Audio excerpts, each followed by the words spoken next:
Hi, it's Sandra. Welcome to a special 8-year birthday edition of Asexualise, my asexual life channel. Yes, this is definitely the place to be for education, entertainment, lifestyle, and information on asexuality. So if you haven't already subscribed, please subscribe and hit the bell icon so you never miss an episode. So if you ever wondered, how did this channel begin? How long has it been going? Why did I start to do this channel, and my background about asexuality, in case you didn't know about that. That's what we're going to dive into on tonight's special 8-year birthday episode. But first, if you didn't know who I am, I'm Sandra Bellamy, best-selling author of his awesome Asexual Perspectives, 47 asexual stories, love, life, and sex, a celebration of asexual diversity book. So if you're new to asexuality or you want to know about the asexual spectrum, you don't want just textbook definitions that anyone can get off the internet, go and grab a copy of this because it has 47 different asexual perspectives on love, life, and sex, and answers pretty much every question you could possibly ask about asexuality, sexual attraction, sexual desire. Do asexuals masturbate? Do asexuals watch porn? Can asexuals have a healthy and happy relationship with sexuals? What do asexuals think of kids and marriage and all this type of thing? Go grab a copy of that on Amazon. So let's dive in. So yes, 2nd of October 2015 is when I officially set up this channel. And so it's now 8 years old on the 2nd of October 2023. Now, I didn't officially launch it until Asexual Awareness Week back in October 2015. So I created it a little bit before then, and one or two of my original videos were from my Quirky Books TV channel, and one of those was all about virginity. Virginity is awesome, and it's good if you've kept your virginity for yourself. So on the Quirky Bits TV channel, I usually do a lot of roving reporter type stuff, as well, particularly in the past, not really now. I do life hacks to live your best life now, and I've got poetry on there and all sorts. So it's a really interesting channel. That's the first one that I ever set up, and that's the one that YouTube has given me some rewards for lately. So on that video, I did like a 5-part series, and that was to do with sex, basically. And one of them was about keeping your virginity for yourself. And it's good if you've done that, because there's a lot of people who get put down by society, and it's if they're a virgin still, like, oh, you just haven't had good sex, you just haven't tried me yet, you're prudish, or you're frigid, or there's something wrong with you, or it's not natural, and why aren't you doing it? Everyone's doing it, and you don't know what you're missing, and all these very, very bad things that people often say to asexuals. Not just people who are virgins in general. Asexuals get a lot of this stuff as well, but you don't have to be asexual to be virgin, or you don't have to be a virgin to be asexual. So it's very important that you are valid if you don't have sex. And if you want to keep your virginity for yourself, it is a very good thing for you to do that. It takes a lot of strength, a lot of courage. It's not weak to be a virgin, it's very strong. I am an asexual who has had sex in the past because I thought I had to, in order to keep a relationship, because society brings you up to think that heterosexuality is the normal sexuality. And I thought I was heterosexual for years. So I was expected to have sex in a relationship. I just got on with it. And, most of the time, if I had that, I'm like, okay, like, I got to do this. But when I say I just got on with it, like, I've had sex in the past with 5 different guys in relationships. I've never had one night stands. And the last guy I had sex with was my last long-term ex.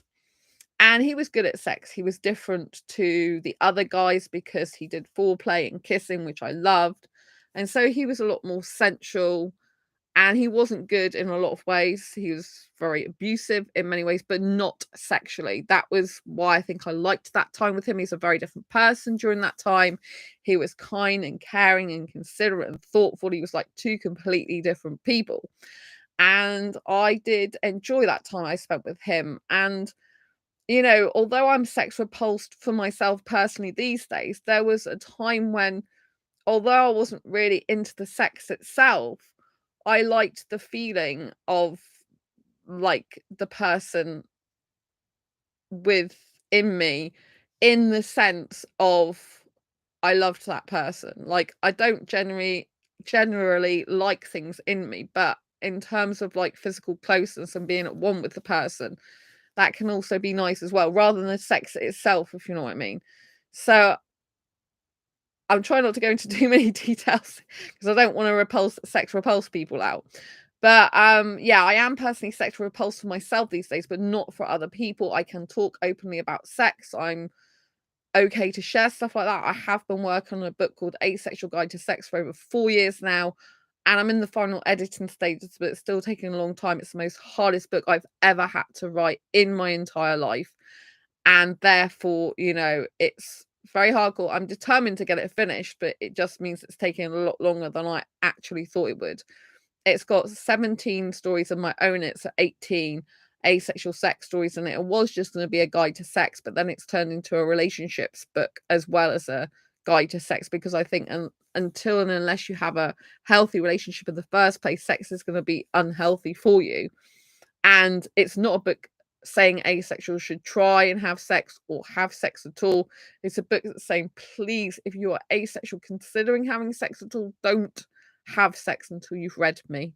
Because it's a book I wished I'd had when I was 16 years old, and it would have saved me for a lot of heartache and pain in multiple ways in my life. So I know I'm taking my time to do it. I know some of you have been waiting for the book for years. I am still finishing it. It's going to be finished. I just have a lot to get through in terms of edits. I'm most likely going to have to change some more of the chapters around for it to flow better, and some of the wording, and then that could result in some duplicated stuff. So I've got quite a bit to go, but I'm so proud of the book and the people that contributed to it, and I'm still keeping going doing that. So yeah, so in 2015, when I launched for Asexual Awareness Week, I started talking about asexuality, and some people might have seen a video back from way back then, and you might have known that I've been in the entrepreneur space now since 2012. So I was in the entrepreneur space way before I came into understand I'm asexual. So I found out I'm asexual in 2014, and it took me 3 weeks to come to terms with the fact that I'm not just I'm asexual, but well, I pretty much came to, well, I say come to terms with, that's the wrong words to use, right? So I found out I'm asexual in 2014. It took 3 weeks to come to terms with where I am on the asexual spectrum. That would be a better way of phrasing it, because I knew that I thought, but I say I knew that I thought. So at the beginning, I was wishy-washy. I was like, I think I'm asexual.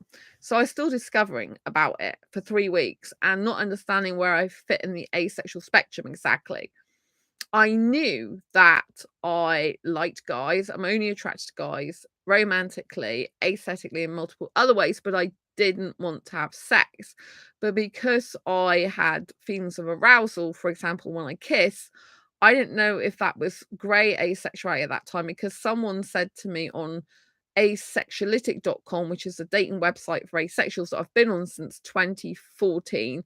Someone said to me on there when I approached him and he organized asexual meetups that, oh, because of the way I kiss and the feelings I have, I would be great asexual. So I kind of took his word for it at that moment, but I wasn't sure. And I thought, oh, well, when I read up about it, it said grey asexuality was a catch-all term for someone who didn't quite fit into the asexual box or the sexual box, if you like. It was somewhere in between being asexual and sexual. So I kind of thought, oh, okay, he must know what he's talking about, right? But as I started going on Avon, something really weird happened.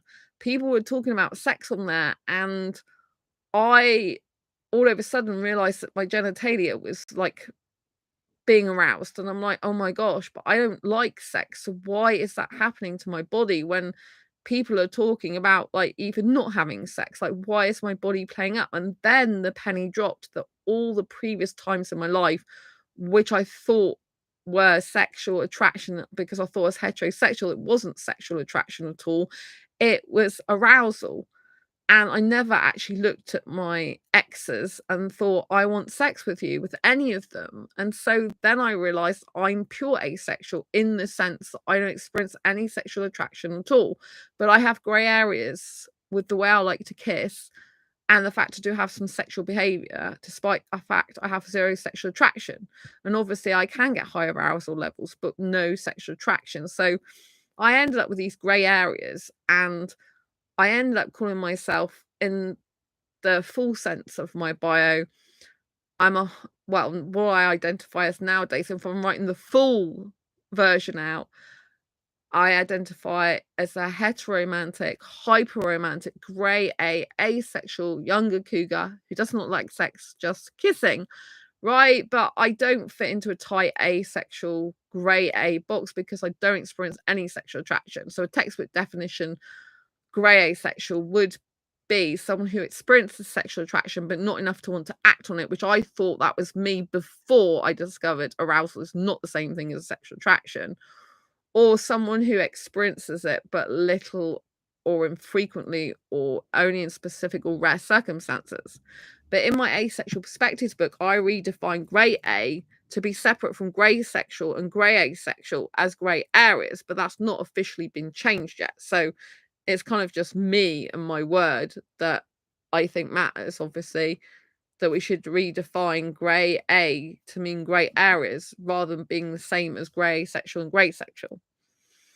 So one of the first videos I did on this channel was about how I can help asexuals, and I want to stop asexuals living in fear of ridicule ever again. And I want to do this by getting asexual I recognize as a sexual orientation in its own right throughout the globe, so no asexual has to live in fear of ridicule ever again. So A in the LGBTQ plus IA stands for asexual. Other people will say it stands for other things as well, such as ally, such as agender, aromantic, but it does stand for asexual. And so, oh, Jonathan, happy birthday. Oh, thank you. Thank you so much. Lots of love to you. So yeah, so my mission is exactly that. So although A stands for asexuality in the LGBTQIA, asexuality is somewhat known in the LGBT community because of that. But my personal mission that I believe I've been given by God and the universe is to get asexuality recognized in its own right. So that's besides that. I'd say A stands for all three of asexual, aromantic, and agender. Right, Jonathan. Yeah, some people do believe that. I mean, in my Asexual Perspectives book, the guy who is a founder of Pride Matters, he says as well about it standing for asexual. But yes, some people think it stands for asexual, aromantic, say gender.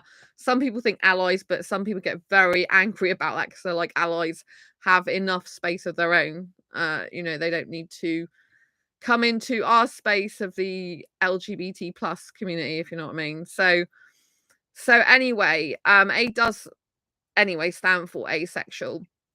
But my mission is to get asexuality recognized in its own right. So this, obviously, I can't take the A from that acronym. It is what it is.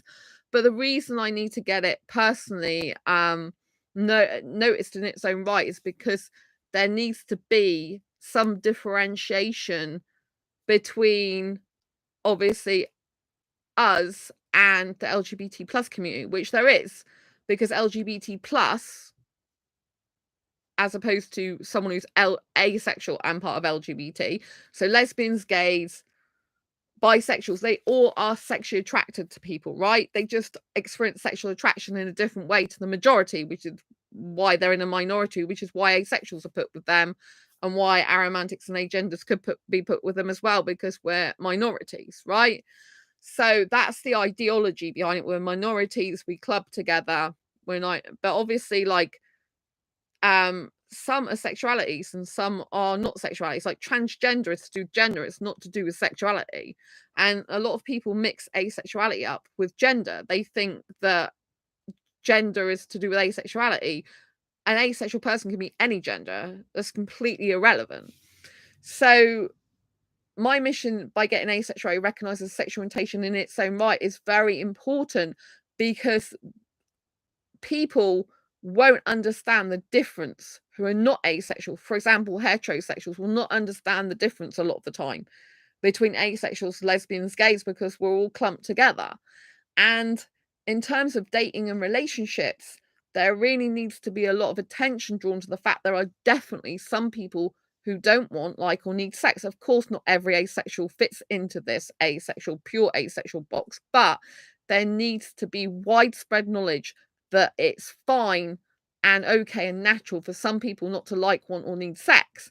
If all asexual is clumped with LGBT and there's no differentiation apart from, as heterosexuals understand it, then they're not going to understand the fact that there's a lot more chance of them doing sexual abuse or rape situations with people who don't want it, don't like it, don't need it in the first place, right? There has to be a widespread knowledge that some people do not want, like, or need sex, right? The asexuals that do need, that are, well, I've come across some asexuals that don't want to be not having sex ever in their life, some grey asexuals, for example. And, some asexuals do have sex, but the ones that do have sex, it's not really a problem for them in terms of the sex part, because if they have sex and they're having it like everyone else, that's not the problem. The problem is in society, in dating relationships, it's taken for granted that most people are heterosexual and that everyone wants sex. Because obviously lesbian, gays, bisexuals, they still want sex. They're not, unless they're an asexual person who identifies as LGBT as well. But if they're not asexual, they want sex. Bisexual person wants sex with two different genders, for example. Pansexual could want sex with multiple genders. They might not want sex all at once with different multiple genders, but they could end up with a different gender, multiple genders that they date, for example, or end up in a relationship with, if that makes sense. So, and a homosexual person is attracted sexually to the same gender. So an asexual person could be biromantic, attracted to two different genders romantically. My point is that getting asexuality recognized as a sexual orientation in its own right can show the world that there are people whose sexual orientation is based on a lack of sexual attraction. And this means it's based on a lack of the need, urge, want for partnered sexual intercourse. And that is normal for some people. We need to normalize this to the entire world population, of which the majority are heterosexual. So it's my mission to get through to heterosexuals. That's why you're seeing me on more podcasts lately. I was on the James Miller Lifeology podcast, right, which is over 3 million listeners, that I've brought asexuality to a global audience. That's always been my mission, and that is the mission I continue for 8 years to do. It's a big mission. It's not easy for a person to do that, because there's quite a lot of other asexuals, but they do a lot of work within the asexual community and the LGBT community.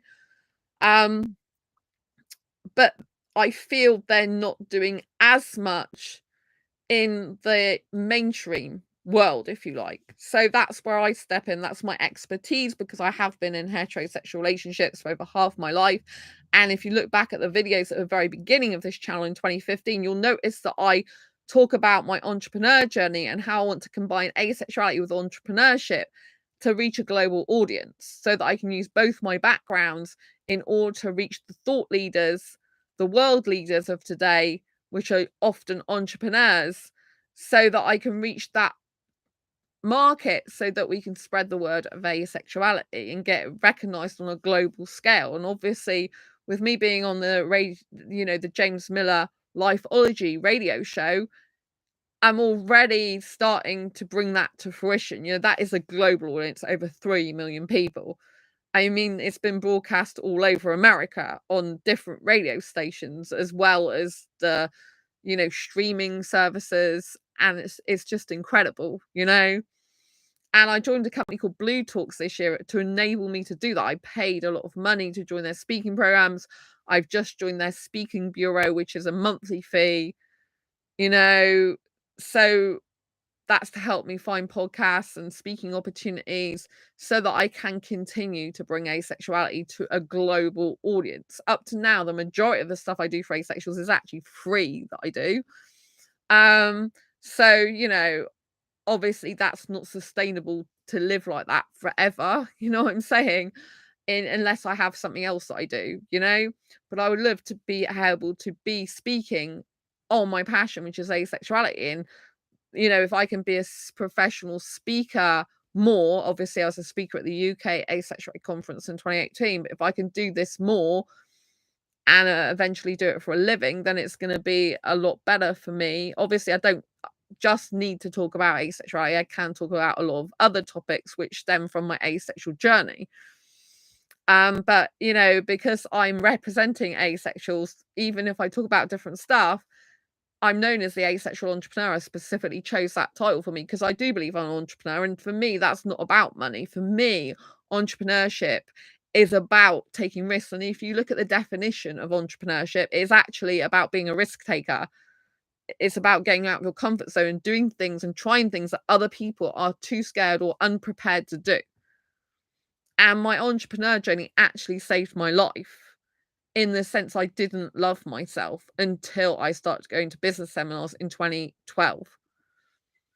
I didn't like myself. I didn't love myself. And that was the start of my self-love journey that completely transformed my life. So for me, entrepreneurship is a mindset, it's a lifestyle, it's an attitude, it's a belief, and it's a keeping going, determination, trying over again, you know? Obviously, I've got my Make Money, Make Cash channel now, which I still want to grow, but this is my main channel. It's always my main passion. But I do believe I'm born to be a speaker anyway. I've known that for a number of years and I haven't been really doing much of that. And it's made me kind of sad. And I haven't really talked about that much on this channel. It's not something I've even shared with my best friend until recently, that in the past I have cried because I felt like I'm not living up to my full potential. And part of that is being a speaker on stage, because I believe I'm born to speak, you know? I believe it's part of who I am. And, you know, by getting asexuality more recognized globally, it is what I want to do while I'm alive. Because when I'm not here anymore, I want to still be saving lives, changing lives, and helping people. I want people to be able to read this book when I'm not here anymore and think, wow, I'm fine to be and I'm okay that I don't want sex. It's okay to be me. When I this book especially first came out, I used to get loads of, well, I wouldn't say loads and loads, but I used to get some private message about how this book's changed their life, saved their life, you know, because the person thought they were broken until they read this. And they thought there was something wrong with them until they read this. Then when they read the stories of all the different asexuals, there's usually a story, or more than obviously one story, that resonates with different people. And they're like, wow, I know I'm not alone. They recognize themselves in the story, which is why I wrote the book in the first place, you know, which is now a bestseller, by the way. August 2023, it's a bestseller, even though I published it in 2017. So you can tell it's still a good book, which is on Amazon. But it's not just on Amazon. So yeah, in my journey, I'm also a publishing imprint. So this book, when it came out in 2017, I'm a registered publisher now with Quirky Books. So I publish under my own book publishing imprint, which is a legal thing. Right. So what does that mean? It means that whenever I publish books, I have to give a copy to the British Library. So this will be always in the British Library forever, while ever the pages haven't been completely crumpled and ripped out, or whatever, that, you know, with use over time. This will be, and it's also in 5 other libraries in the UK, because with the law stipulation, being a registered publisher in the UK, one always has to go to the British Library in London. And then if they ask them, you have to send copies to 5 other places. One is Oxford University, and I'm going to be a speaker for Oxford University. Well, I not actually for Oxford University, sorry, for Blue Talks at Oxford University. That's the correct way of saying it, because I'm speaking for Blue Talks. They're going to record my talk, so it's going to be out probably 6 or 8 weeks later, and it's live, so there'll be free tickets, which I will announce if you want to come and see me in Oxford on the 23rd of October, which we're now gone over from the 2nd, which was when this birthday edition started, to the 3rd of October. So in 20 days time, I'll be speaking live. And yeah, It's going to be quite interesting. There'll be free tickets so you can go. Jonathan, my brother studied at Oxford University a couple of years back. Oh, wow, Jonathan, that's great. Wonderful. Yeah. So my book's in Oxford University. I think it's in a library in Wales, a library in Ireland as well, I think. Yeah, something like that. I know I did have a list of them. So it's London, I think, Oxford, Ireland, Wales, and Scotland, is it? I think. I'm not sure I can't remember the entire list. But yeah, so it's really good that he studied at Oxford University. It's still the most prestigious university in the UK, followed closely by Cambridge University. So it's still got the most kudos, if you like, and I'm really looking forward to speaking. I'm a bit nervous. I haven't even got my talk completely sorted out. So my talk is not a title about asexuality. It's called How to Reinvent Yourself to Become Your Future Self, but it does talk about asexuality in part of the talk, because obviously that is where I'm at now. So I'm talking about where I'm at now in my life, like doing this channel, had over 500,000 views. It's way over 500,000. It's like over 625,000 views. And I'm talking about the fact I used to be afraid to speak about sex, right? And now I talk about it like I'm drinking water, to be quite frank, even though I'm sex repulsed, for me personally. Jonathan, I attempted to get in, bombed the interview. Instead, I study maths and computer science at Bath University. Oh, wow. Computer science. That's interesting. That's right. Is that AI stuff as well? It's very interesting. I think that's great. It's wonderful. But there will be free tickets if anyone wants to come and see me. I have to say, the audience is like an entrepreneur, author, speaker, healer audience. So it's not a sexual audience. So Blue Talks is a company which I'm training under. I'm a member of their speaking programs, and it's they have entrepreneurs, speakers, authors, and I study public speaking with them, with Corey Poirier, and author trainings as well. Jonathan, reprogramming software engineering is what computer science is. Lovely. Computers make a lot more sense to me than people do. I actually specifically like Indian guys, for example, that code. I get attracted to guys who can code websites. Well, I think I've got my hair in my mouth. I find it very intellectually attractive. So in terms of like attractions, I have 8 different attractions. I did a video on this channel, which is one of my favorite information videos in terms of like a pre-recorded video. I'm not talking about interviews. I'm talking about like a factual information style video I've done. I don't do many pre-recorded videos. Most of them are live or shorts. I obviously have pre-recorded interviews with people on different channels, but this is a video I did, a very short video, which is 8 asexual attractions. And in these asexual attractions, I talk about the 8 different attractions that I personally experience. They're asexual attractions. Obviously, sexuals could have these attractions as well, but they usually clump them with sexual attraction. So, Jonathan, for me, my coding is more logically driven, far away from the end user. So websites aren't really for me. Okay. Yeah, I absolutely love websites. Like I build my own websites, but I can't code. So when someone can code, I think, oh, that's really nice. And I hold that in very high regard. So yeah, I like it specifically when foreign guys can do it. Makes me want to snog young foreign guys. There once was a guy in one of my old jobs that wasn't Indian actually. He was French, I think. I think he was from France. And anyway, he was sponsored by his employer, so he had to go back there. And he was doing a coding program outside the workplace. He was doing a coding program, and every time he used to talk to me, I used to go, "Oh, how's the coding going?" He used to use Python. He was telling me about it. I was so super attracted to him. Like that's not normal for a female, really, to be attracted to guys talking about work, specifically website coding, but it really asexually turns me on. Obviously, I have to be aesthetically attracted to a guy to want to kiss him, and romantically somewhat too, you know? I can't just like be attracted to any guy who codes, like, you know what I mean? It just like, I would find it an attractive quality about them, but I wouldn't be attracted to them. You know what I mean? But if I'm aesthetically and romantically attracted, for example, to a younger foreign guy in his early 20s and he's talking to me about coding, then I want to kiss him more, you know? If I'm already aesthetically attracted to him, I find it very asexually turning on. So yeah. So there's a song that's got the words like talk dirty to me, and I'm like, talk code to me, baby. It's really funny.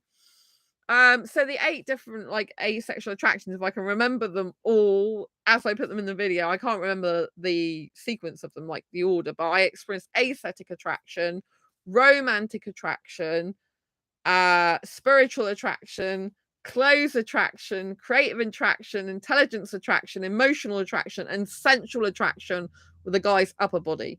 That's my 8. Woohoo! I did that well. So yeah, it's an interesting video if you want to watch it.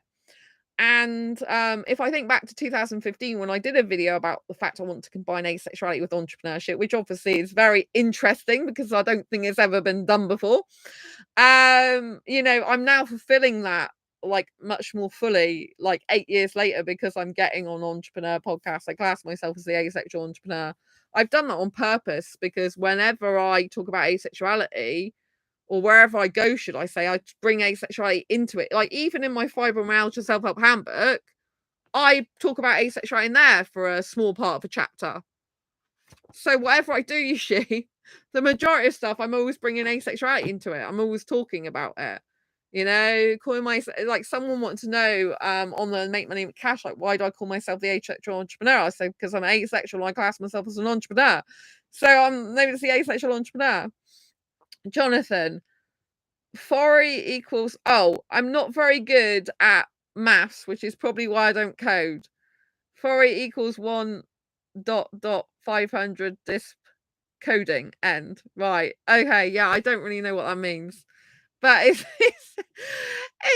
when I say talk code, I think I mean verbally, not actually written down. When a guy's like, oh yeah, I can code this website, I did this and I did that. I just like hearing him talk about it, if you know what I mean, even though I don't have a clue, like mathematically, what's going on really.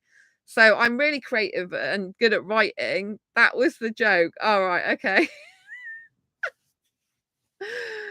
That's funny. Yeah, maths is not my strong point. It's one of my lesser. I was literally talking code.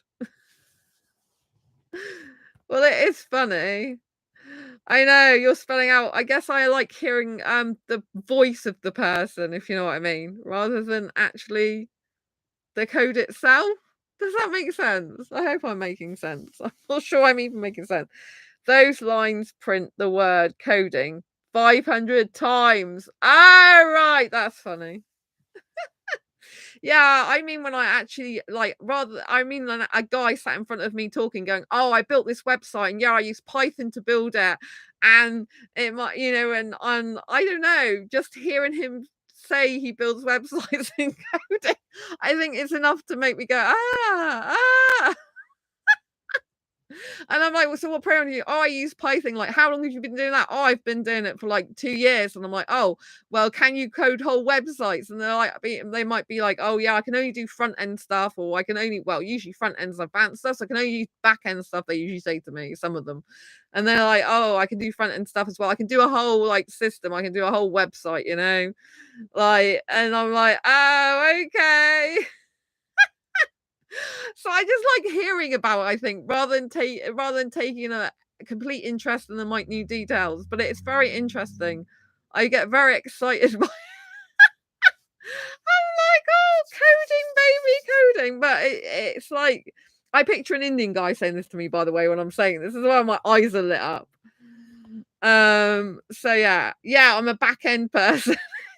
It sounds so funny when people go, oh, I do back end of a website. I do front end. It sounds really naughty, doesn't it? It sounds like it's sex talk, like the back end of someone's like bum, and the front end is like the genitalia section. You know what I mean? So you got to be very careful, like when you're talking about this stuff that you definitely know it's to do with websites, and you're not talking to a guy on a dating site that's completely using sex talk. I don't think I've had that before, but I just thought it does sound like that when you're talking.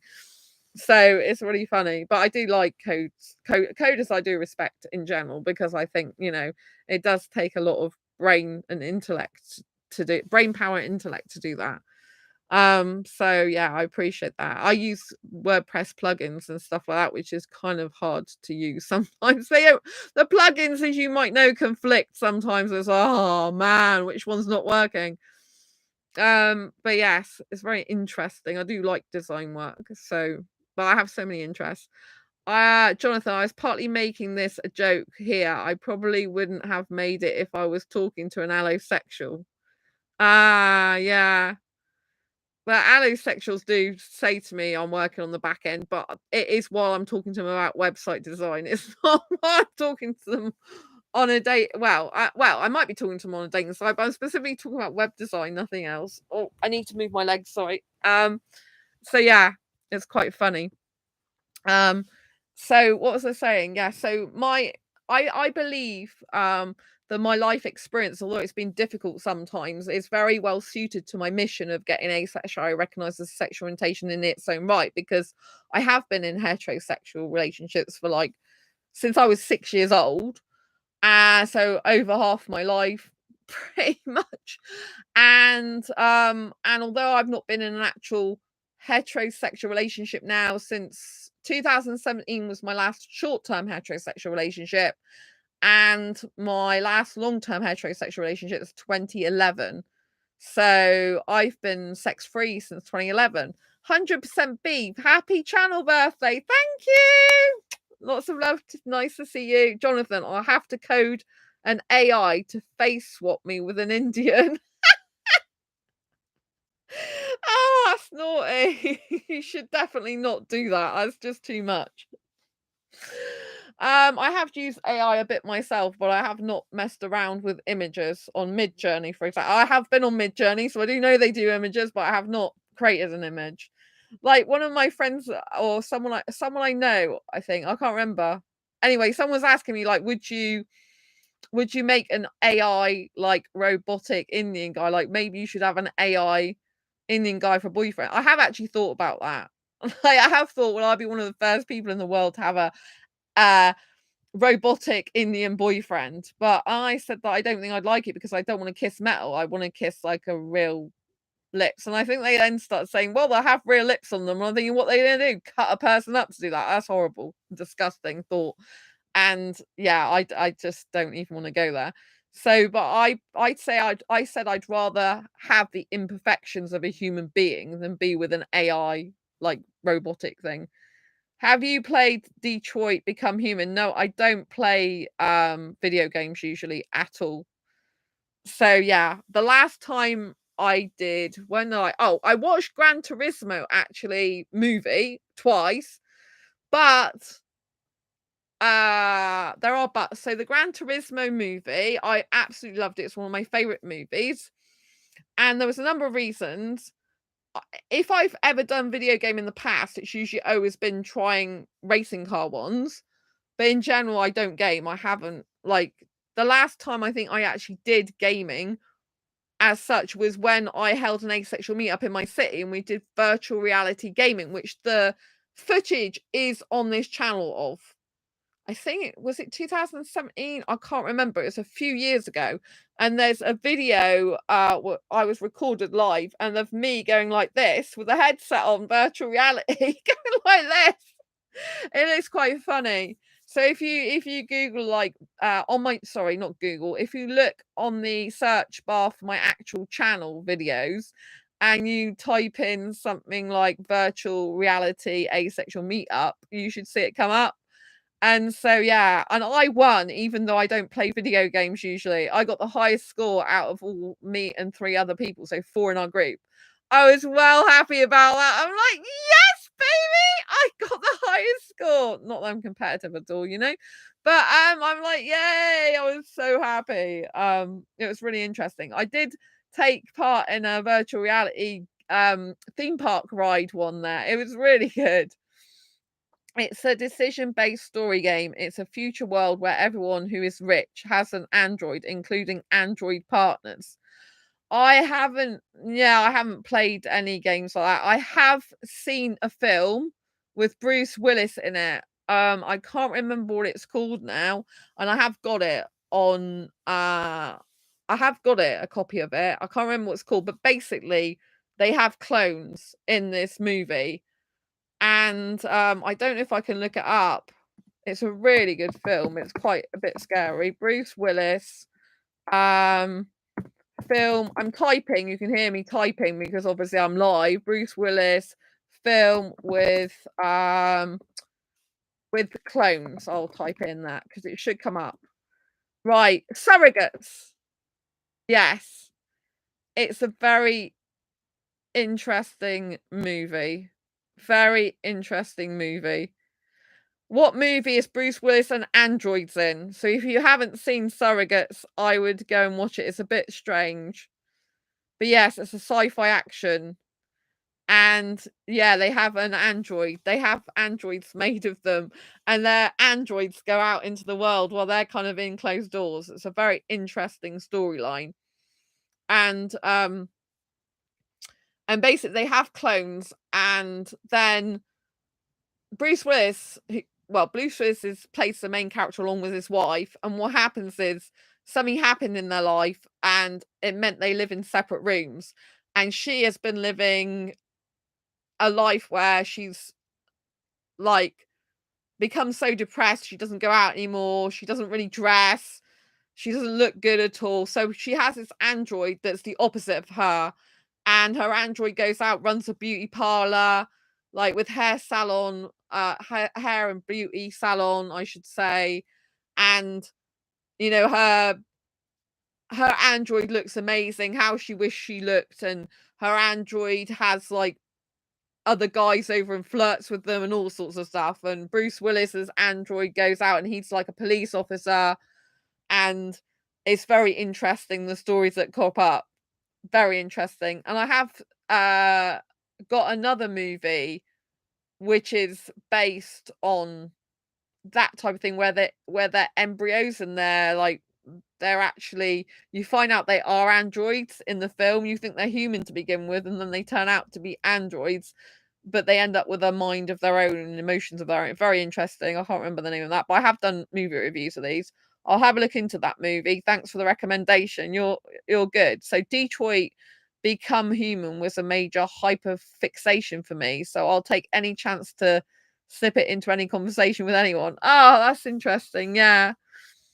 I don't usually play video games. I don't have time. I mean, I literally don't have time to do much at the moment. You might have noticed I haven't even been able to stream because I've been doing legal paperwork for like since a week now ago.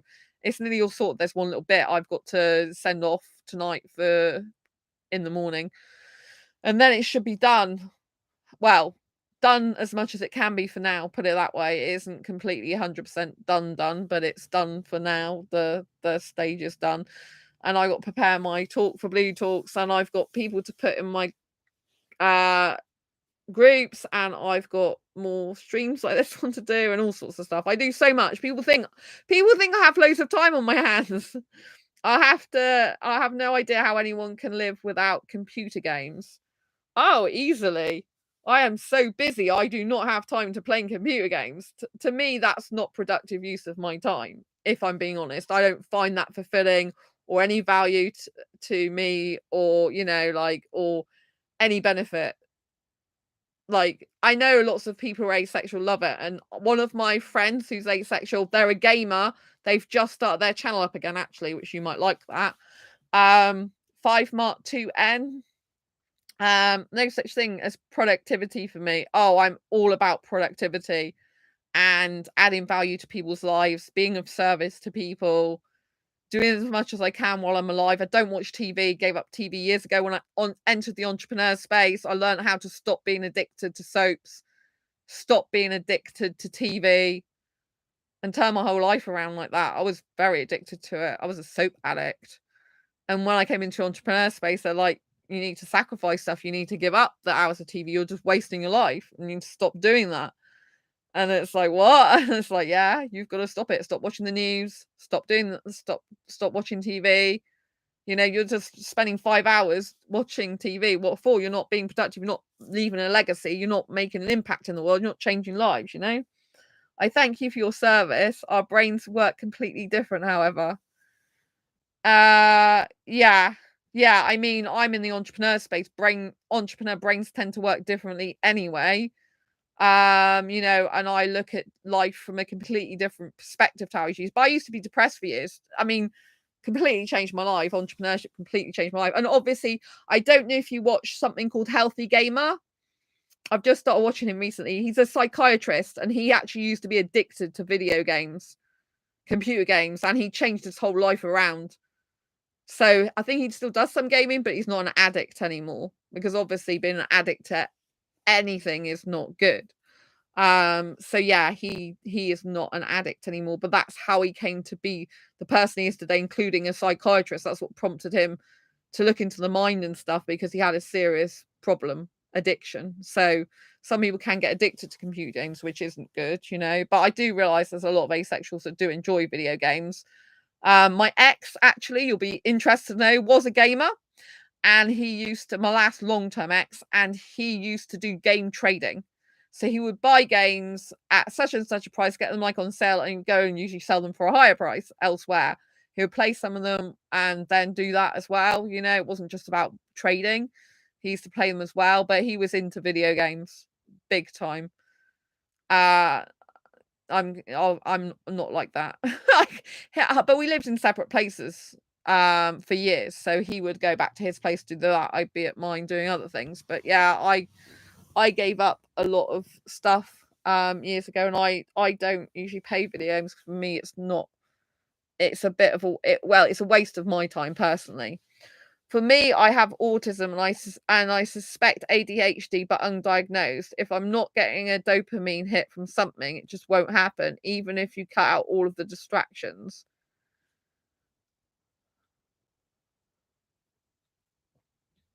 When you say, if I'm not getting a dopamine hit from something, it just won't happen. What do you mean it just won't happen? What won't happen? Do you know what I mean? Like my best friend, by the way, is autistic.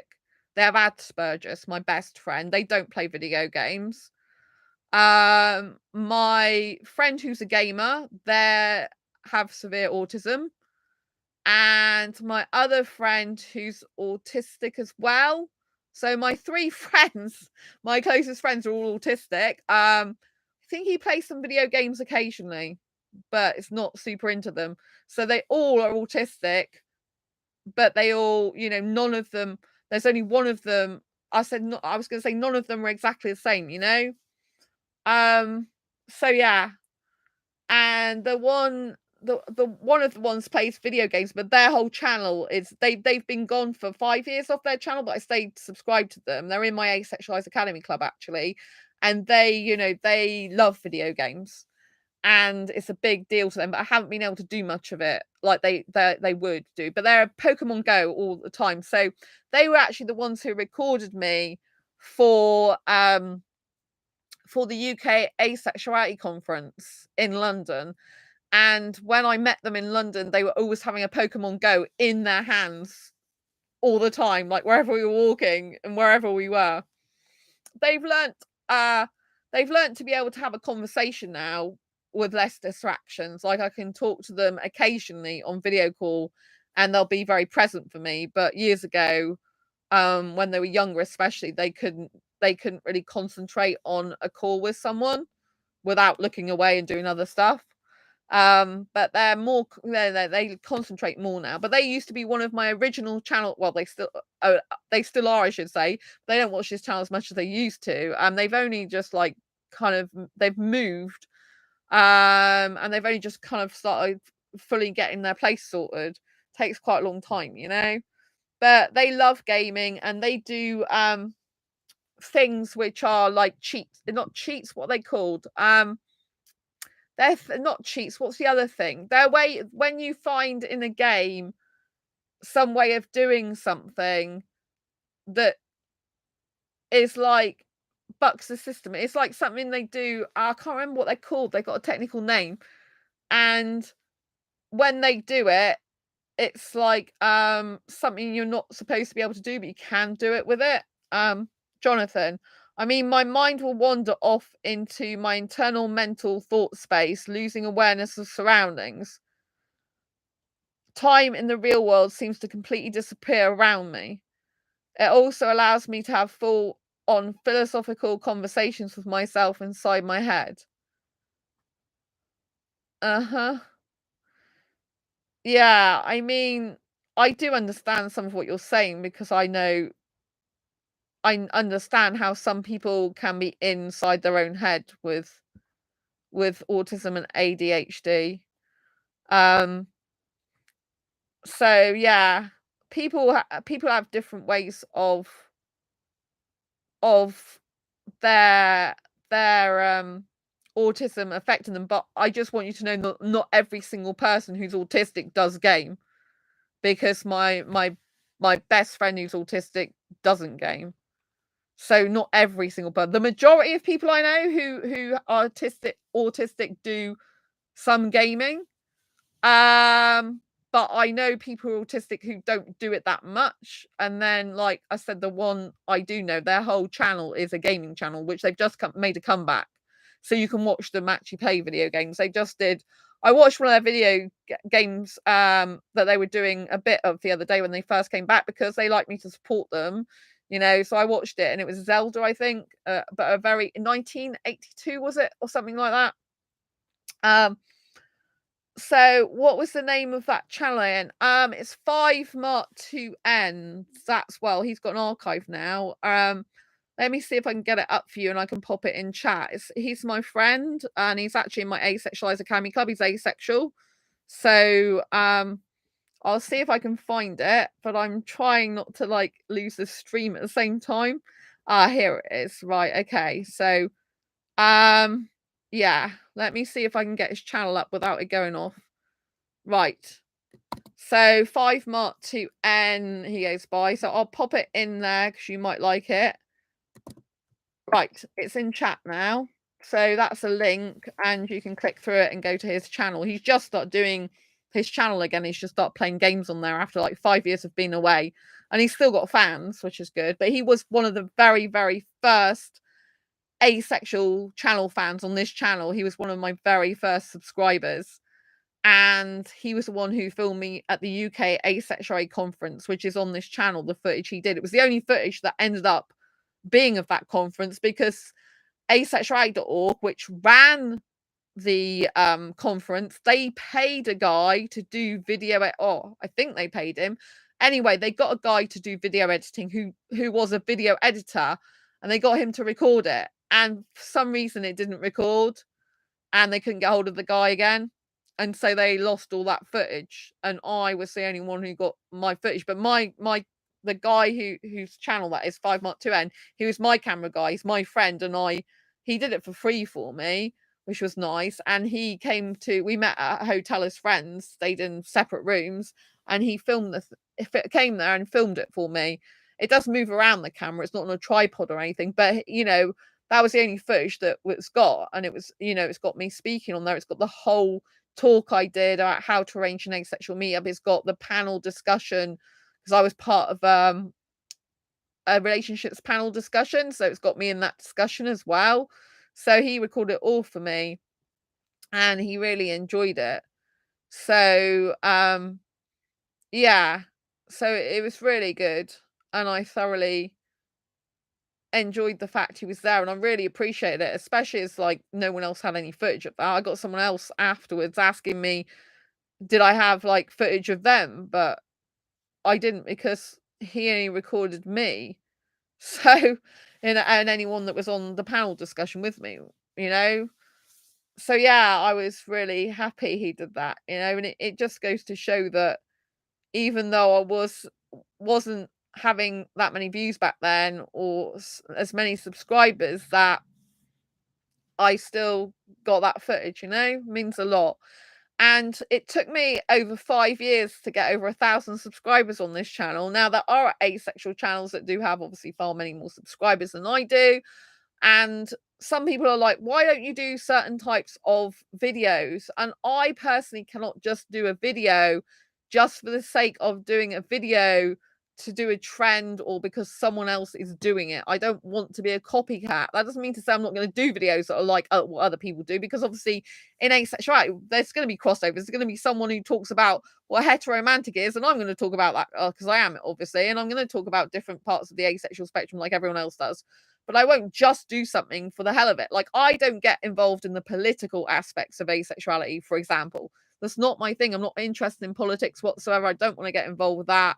I don't tend to get involved usually in the religious aspects of it. I will get involved to a minimal extent. Like, if someone came to me a long time ago and said that someone in a message saying someone was saying, how bad they are because not having sex is a sin. Like, and there's stuff to do with marriage where consummate the marriage, you have to have sex and all this rubbish, and that you're sinning and you're, and there's some things about, where people, have this idea that it's not godly to go without sex and stuff, which is crazy.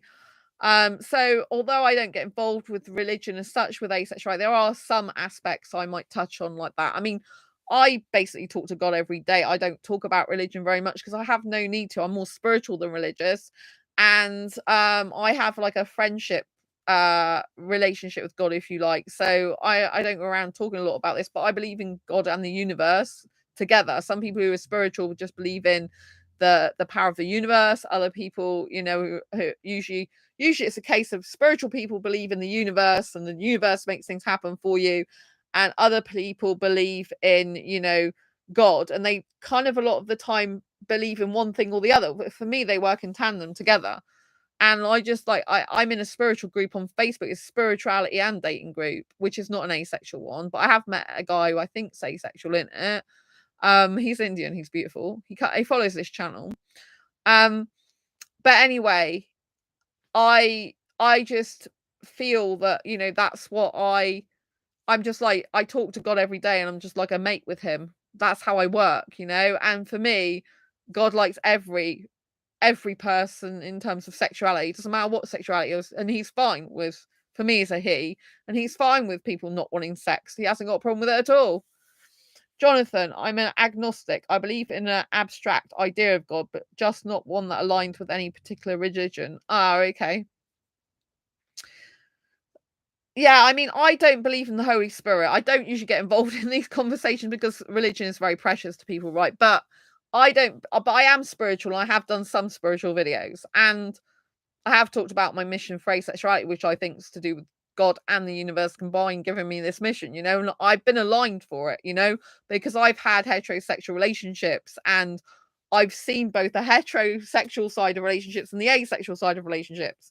So I believe my life has worked out in the way it has, so I can bring both asexuals and heterosexuals together, which is majority of the world population, so that we can get asexuality recognized as a sexual orientation in its own right, because we need to get it more recognized on dating sites. I mean, Badoo has got an asexual category. I'm on Badoo, but at the end of the day, you can't even filter for asexuals. You can say you're asexual, but you can't filter bisexuality for asexuals. It's just really not great in that. I've only seen 8 people on the asexual spectrum, the majority of which were on the more sexual end of the asexual spectrum, so still were up for sex, basically, which I'm not interested in. And there was an asexual guy in my city, but he was bearded and smoked. He's no good for me. I'm not interested. And he's foreign as well, but I'm not interested. Jonathan, I cannot function that way to conceptualize God as a person that I can have a relationship with. Right. I mean, I don't think what I'm talking about is particularly normal. Like, I basically have my own religion as far as I'm concerned. So I don't go to church, but years ago I've had boyfriends in the past that went to church. I went to youth club and I've talked to an actual vicar, and I don't believe in the Holy Spirit. So a Christian, for example, which I technically am, believes in God, the Father, the Son, and the Holy Spirit they believe in. So it's basically Jesus, the Holy Spirit, and God. And I don't believe in the Holy Spirit, and I told the vicar that. So that, that is the Christian. They believe in all three. I don't. That's in the pure sense. So I believe I have my own religion. I got my own religion. I literally just talk to God like a mate. I don't go through Jesus to talk to God. I just treat him like a mate as well, which not a lot of people do, right? They just don't. So I just talk to him naturally every day as part of my life, and I have done that for years. So I have conversations I read in my head or I like, because he'd saved my life multiple times, and I'm friends with him, and it's just like a buddy to me. I do know of Unitarian Church, which I believe only believes in one. Ah, right, okay. Well, I don't go to church. As far as I'm concerned, I have my own religion, and that is I just talk directly to God. Because when I'm in the spiritual group, they're like, "How do you talk to God?" I'm like, "I just talk to him like a mate," which is not how people approach the situation. They usually put people on pedestals, and they usually blame that thing, the entity, for their problems and all this type of thing. I don't do that. I don't go around blaming things. If things go wrong, I don't go around blaming God for that. I don't do that type of stuff. He's a mate. I talk to him. I believe in the universe as well, the power of the universe, my intuition. It all works together. I also have my own religion, but it's more like a philosophical debate rather than a person. Interesting. Yeah, I expect that that's a good talking point for some people who like to also debate stuff. But yeah, I don't tend to debate religion, because I've got my own religion. That's it. I don't expect anyone else to have the same religion. Well, it's not even a religion as such, but it is if you want to call it a religion. It's just my beliefs. And I don't get involved in all that other stuff. I don't go to church. I'm not baptized. I'm not, I just believe what I believe, and I know it works for me.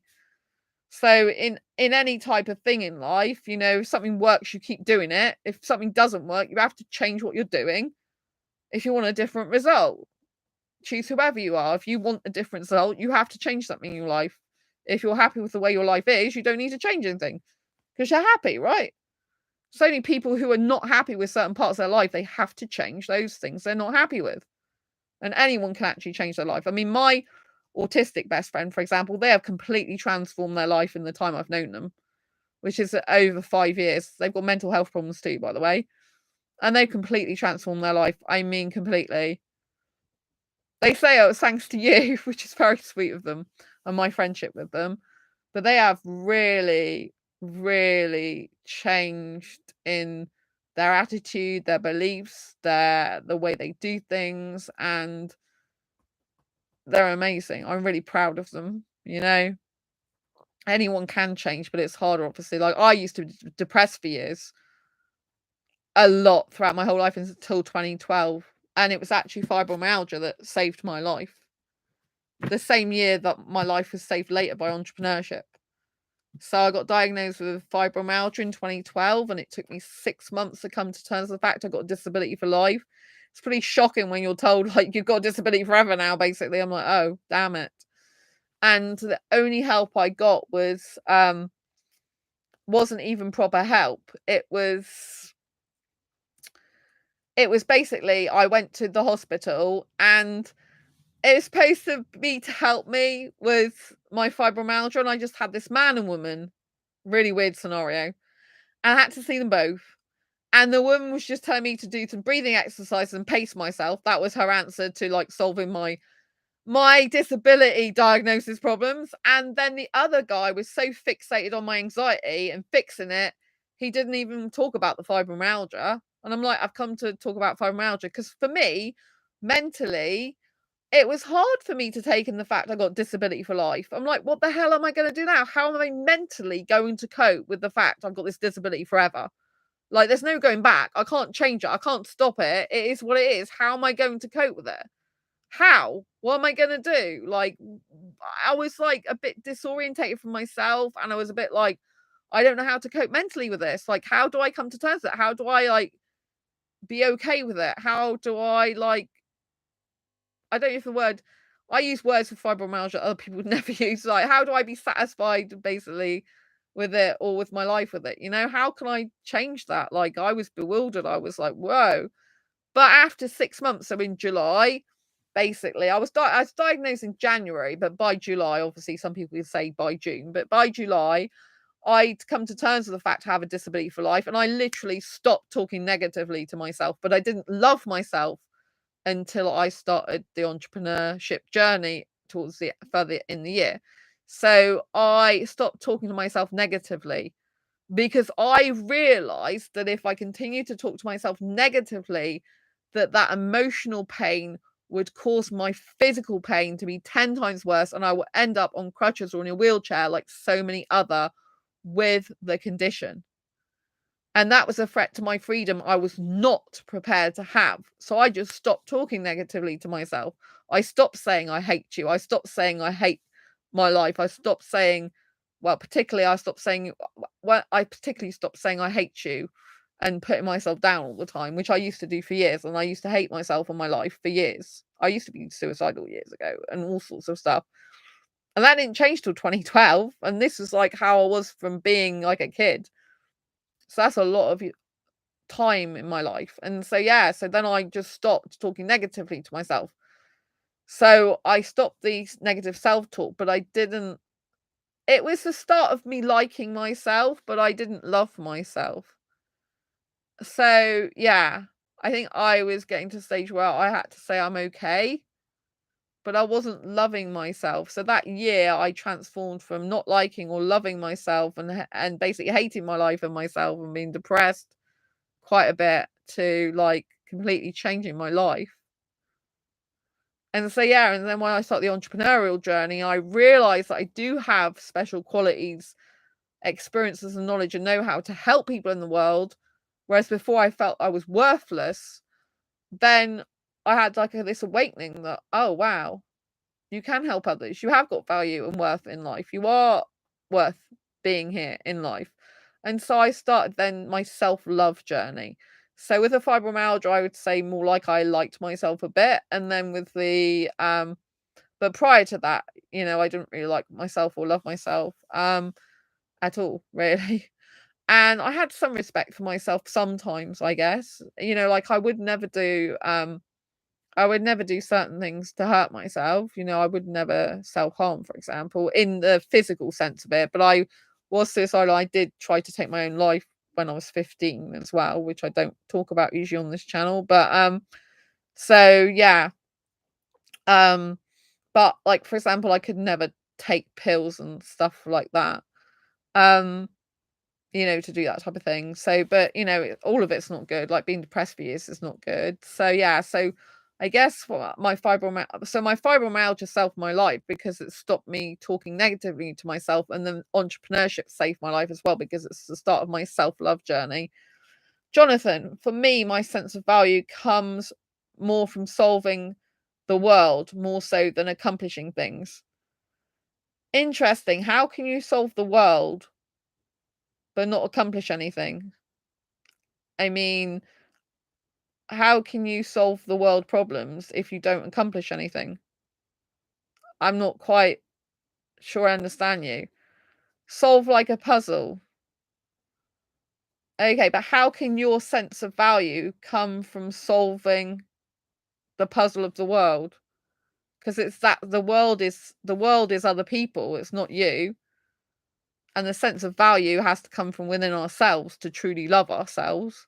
Because we have to, obviously, I wasn't like that years ago, but obviously, like, I value myself now. So valuing yourself has to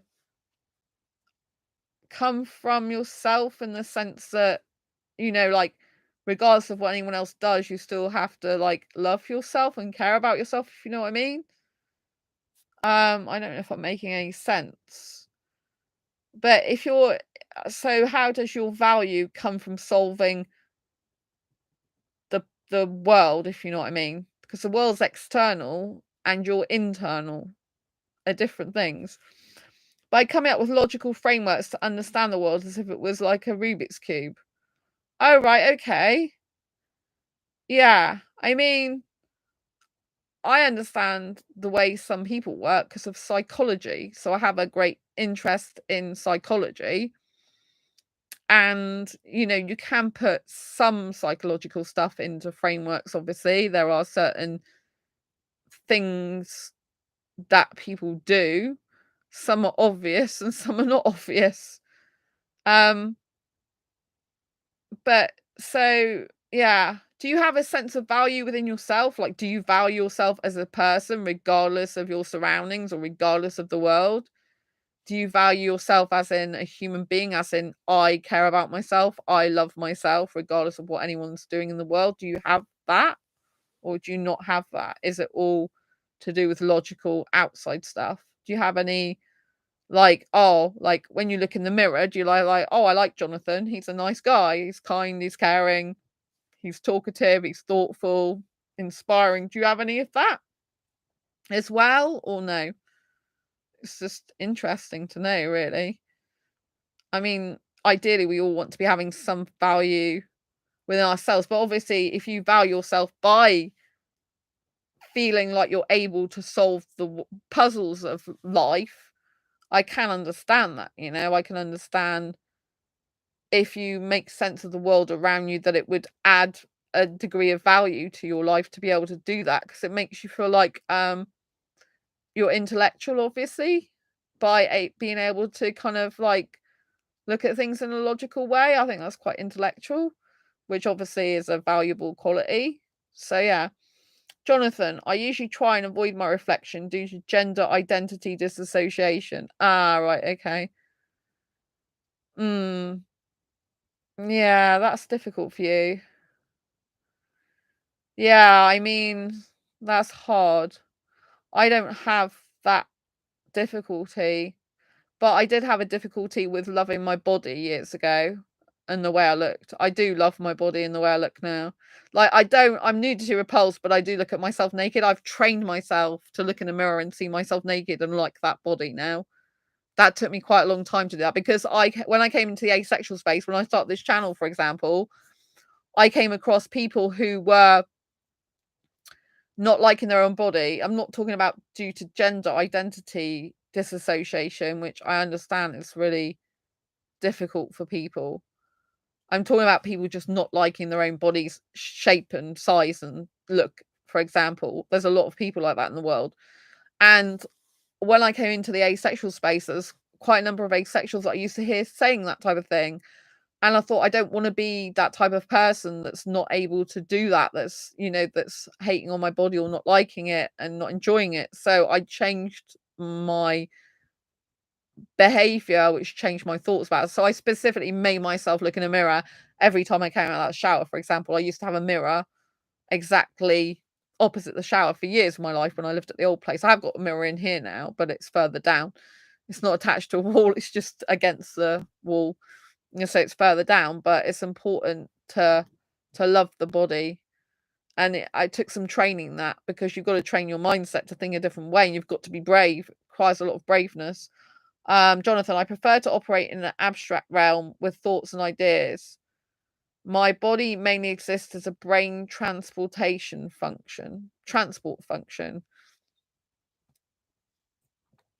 Okay. Yeah, I do understand some of what you're saying because I recognize it in some of autistic people as well that I know. Um, I know some autistic people would rather live in fantasy sometimes as well than reality. Do you like doing that as well? Do you find it's easier to live in like a fantasy world in your head than it is in the what's going on in this time and space, if you know what I mean? Do you find it do you find that easier? Yeah. So like I'm not trans. I don't have any uh body disassociation or gender disassociation. I do have some male traits that I like. I think it's okay for women to have male traits. It's okay for men to have female traits or feminine traits. I actually think that's how modern relationships, healthy relationships work best. If a guy has some feminine traits, which means he's kind, caring, empathetic, gentle, soft. A guy needs these traits, right?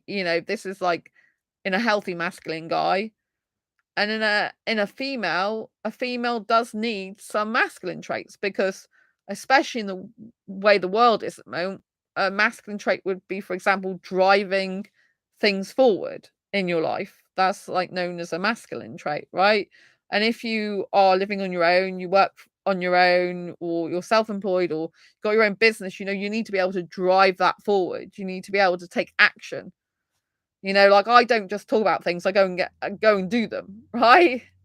It's like some guys I come across on dating sites, it's like, or in life, it's like, why don't you just go and do that thing rather than talk about it? Just go and do it. Jonathan, pretty much, although my fantis fantis fan I can't even pronounce that word. Fantasication. Is that, I don't know if is a lot more abstract and theoretical. Okay. I don't think I've said that right, but I think I know what you mean. It's very interesting conversation. I like hearing different people's points of views and how they create value in their own life. It's good. Everyone's different.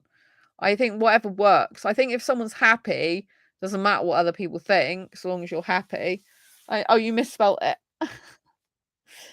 I think if anyone's happy with their life, then and things are working for them, it doesn't matter what anyone else thinks. I think it's just good to enjoy your life. I think if you're unhappy in life, then obviously, and aspects of your life, then they do need to be changed. For me, there's always something I'm working on, like personal and professional and self-development. I'm into all three of those, and the work never stops. Like, developing yourself into a better person, into a better version of yourself, never stops. It doesn't. Self-improvement never stops. You just keep improving yourself by increments and changing your life. That's what my talks about at the Blue Talks talk at Oxford University, is how to reinvent yourself to become your future self. So I was saying this earlier, I talk about asexuality in the beginning and the stage I'm at now with this channel, and then I say that, but my life wasn't always like this, and I talk about when I was a kid, because I used to be very shy and introverted, so the opposite of what I am now. For me, I prefer the talking to the doing. All right, okay. Yeah, I mean, without action, though, nothing gets done. That's the problem. Without taking any action, things don't happen in life. And so that's why people don't make progress in their life or achieve the things they want to achieve in their lifetime, because you have to take action. If you talk and you don't take any action, nothing happens. Like, even with your video games, if you just talked about video games and say how much you like them, but you never played them, you'd never get the experience of playing them. Do you know what I mean? So anyone who wants to change their life or progress in their life, because if we don't progress, we stagnate and die inside, right? So in order to progress in our life, we need to do things, because if you don't do things, nothing gets done, and you don't change and progress and make changes and make any type of progress in your life. So if, for example, you're on a dating site and you're like, oh, I want a girlfriend, but you don't actually message anyone to instigate conversation to possibly get a girlfriend, it's not going to work. Like, some people, they just talk and say what they want, but they don't actually take the action to do it, and therefore they don't achieve what they want in their life. And I always think, I do not want to be on my deathbed thinking, oh, I wish I could have done that. I wish I had that life. I wish I'd achieved this, and not do it. And the only way to do it is by doing it, even though I have anxiety. So I've pushed through my fears a lot to overcome a lot of anxiety issues and difficulties. Like, I'm talking at Oxford University this month, Do I have anxiety a bit about it? Yes, of course. But the gain of doing the talk is going to be worth the pain of any anxiety. You know what I mean? I still haven't completely done, like, my talk yet either. Coding is good because you tell the computer what to do and it does it for you. That was me looking for a girlfriend before I discovered my identities. Yeah. I mean, you know, if you want a girlfriend, you have to take action to get it. If you want a relationship, you've got to be prepared to put in the time, energy, and effort, which is doing stuff. I come across a lot of people, they're like, I want a partner, but they're not prepared to do stuff to get that partner, and consistently and persistently. If you want a healthy relationship, you have to be prepared to, you know, be consistent, persistent, put time, energy, and effort in. It's a team. So you both have to be doing stuff for each other, for the life, for your own life, you know, and if that's not the case, it doesn't work, you know, because you have to be doing stuff. Like anything takes work. Relationship takes work, friendship takes work, going to a supermarket and having a transaction takes some work, you know? Everything takes work. And some people believe that, oh, a relationship shouldn't be any work. Why should it not be work? Everything else is work. Of course, a relationship takes work. You know, you've got two people from two different backgrounds, two different lives they lived, coming together, you know, so, you know, you need to put time, energy, and effort into that. And some of the people that want relationships, they expect things to just land in the lap and they do no work for it. And of course, it's not going to happen. You know, if you want a deep, committed friendship, you need to put time, energy, and effort into that friendship for it to blossom and grow. And anyone who doesn't put time, energy, and effort in that, just like watering a plant, you know, if you don't water it regularly, it'll just die and rot away. That's what happens to friendships. That's what happens to relationships. Because people don't put in time, energy, and effort and keep that up. You know, keep appreciating each other, keep being thankful and grateful to have each other in their lives. People take each other for granted. They're like, ah, oh, got the relationship now, don't need to do any work. I'm like, what? This is when the work starts, people. When you get into a relationship, you've got even more work. You know, it's like a full-time job if you're in a relationship. Another full-time job on top of any other full-time job or any other interests and hobbies you have in your life. You know, you have to put time, energy, and effort in. You have to make sure the other person feels understood, worthy, appreciated, cared for, loved, cherished, adored, listened to, talked to, interacted with, you know, all these things you need to do because that's how a healthy relationship works.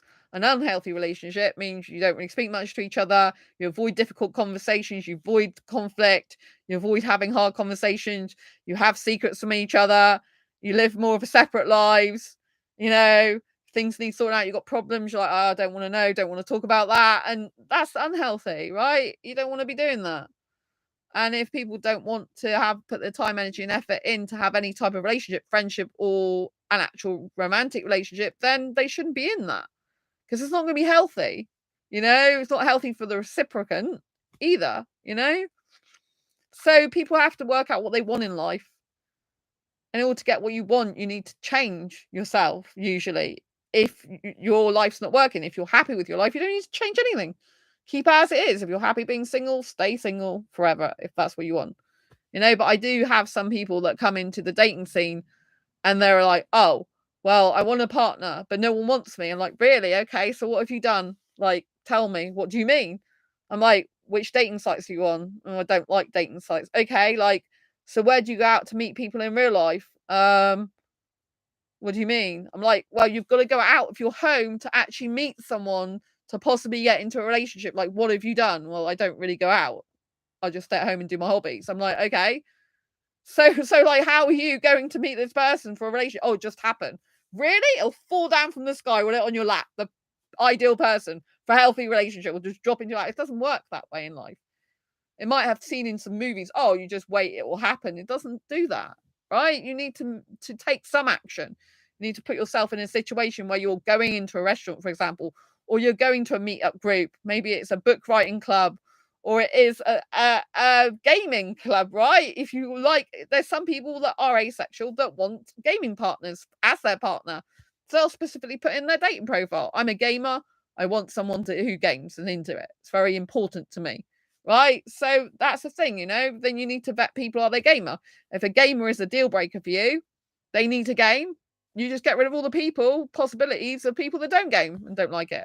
I mean, my ex, like I said, was a gamer, and it didn't affect our relationship really because I just let him do that at his place, you know, and I can do whatever I want at my place, you know. And most of the time we were together, he didn't do that. It was mostly when he was on his own, which was quite a long time, actually, in the end. But yeah, so it's not like I could not be with a gamer again. I expect maybe a guy who I end up with might do some gaming, but I'm used to that anyway because my ex did it, even though I'm not personally into it. It doesn't really bother me that much.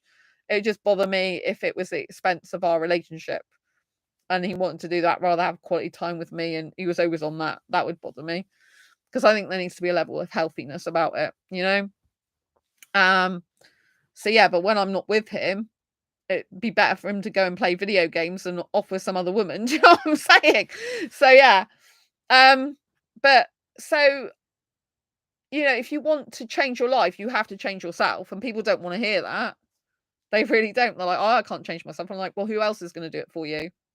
And there is something that happens though. If you don't change yourself ever in life, if you try not to and you avoid doing that, life will come along, smack you in the face basically, and make change happen to you, whether you like it or not. It'll be thrust upon you in some way. So it's not good. In their defense, dating apps are designed to keep you single forever because that way you keep being on the app. Meetup and apps centered on friendship are probably way better. Yeah, so I go to meetup.com groups. Some on dating apps and dating groups, run dating groups of my own. And I go to meetup.com. I go to meetups. There are meetups for asexuals on there, but I don't go to those. They're not anywhere near me. I go to the 20s and 30s group, meetup group in my city. They're really nice. I do get on well with quite a lot of them, and I enjoy my time there. And some of them watch this channel. Hello to them, which is really nice. I always love it when they do that. I don't think they're subscribed. They're like secret watchers. I'm like, what? You're not subscribed? They're like, no, they're basically lurkers, some of them. But yeah, I mean, it is generally for a high quality type of person better to meet someone in person these days than on dating apps because the majority of people do want to hook up. But obviously, you'll get some asexuals that are like, I'm housebound, I can't get out, I can never date anyone at all ever. It's useless, and it's like, well, they do have dating apps, right?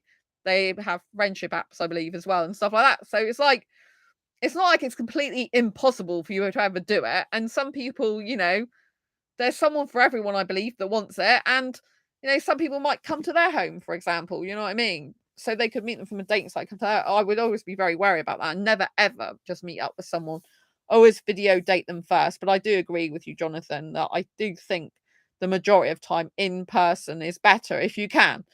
But we live in the modern world, and there are people that make true, lasting, loving, caring, committed relationships online through dating apps. It's one of the biggest ways these days to actually find someone for a relationship. So I still think it's valid, but my experience of being on dating apps so far is not great.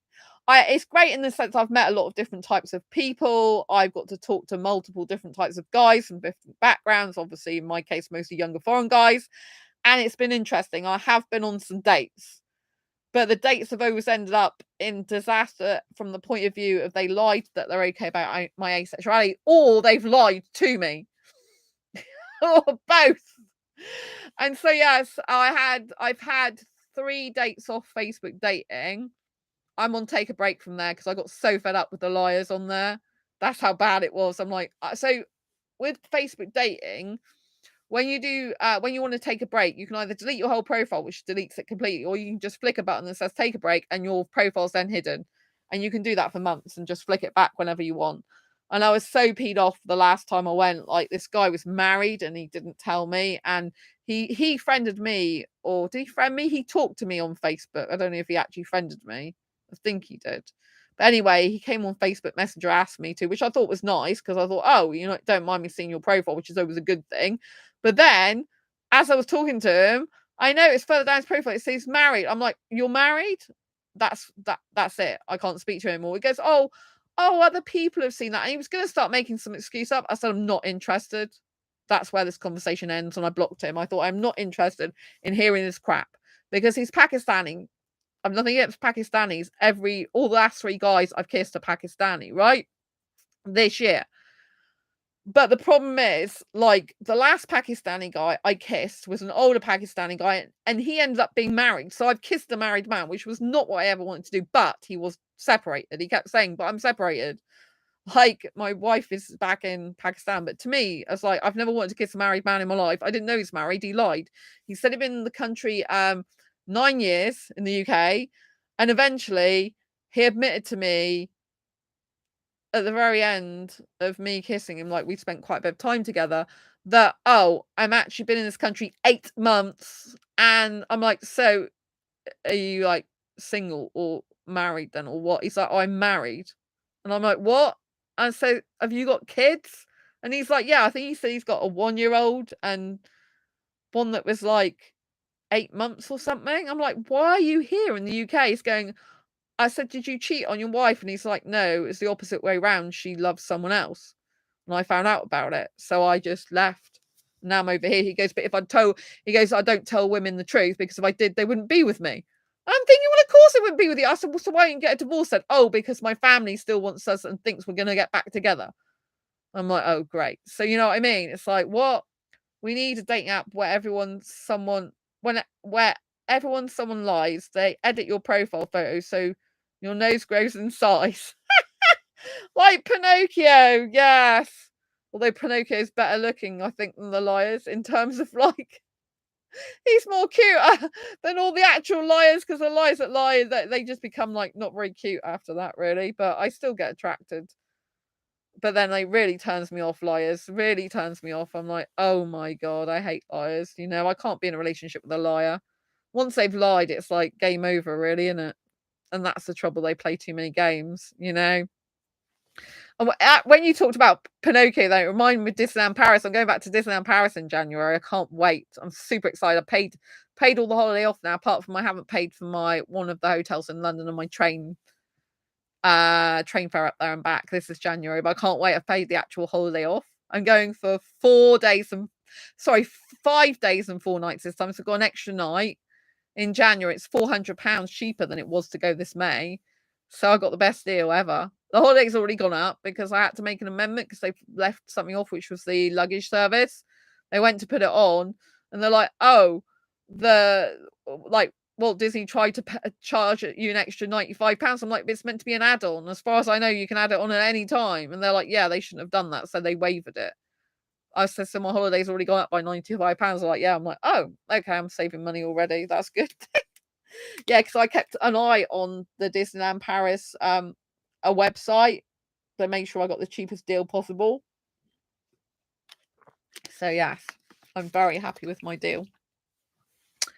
So yeah, so on this channel, like I've come a long way, really, because I used to be very shy about talking about sex when I first started. And I didn't used to be able to talk about masturbation very easily either. So I had to go through a lot of breaking through my fears and anxieties and worries and everything, you know, to get to do this channel. I was being very brave when I started this channel. I'm like, oh my gosh. I'm like, Sandra, although you are sex repulsed, asexual, you're going to have to talk about sex because that's kind of the differentiator between you and other sexualities. So it's going to crop up, and probably it's going to crop up quite a bit. I'm like, oh, damn it. I'm like really highly sex repulsed in 2015. I was very shy. I didn't used to talk about sex to anyone prior to finding out I'm asexual in 2014. I never used to talk about sex with anyone apart from my ex-boyfriends at the time I was with them, and yeah, I wouldn't even talk to a girlfriend about them, and it's like I was really like nervous, and I'm like, but I developed this mindset that I can't take these things to the grave with me, or if I do, they're not helping anyone. Like, how is my life experience going to help someone if I never talk about it? And by talking about it openly and honestly, it's going to help people in their life. But if I just take all this information to the grave with me, it's helping no one. And when I'm gone, it won't help anyone, So you can either get out of your comfort zone, Sandra, push through your anxieties and fears and help people, or you can just take that to grave and help no one. Which would you rather do? And I'm like, I'd rather help people in my life. I want to be helpful. I want to be useful to people. I want to help asexuals.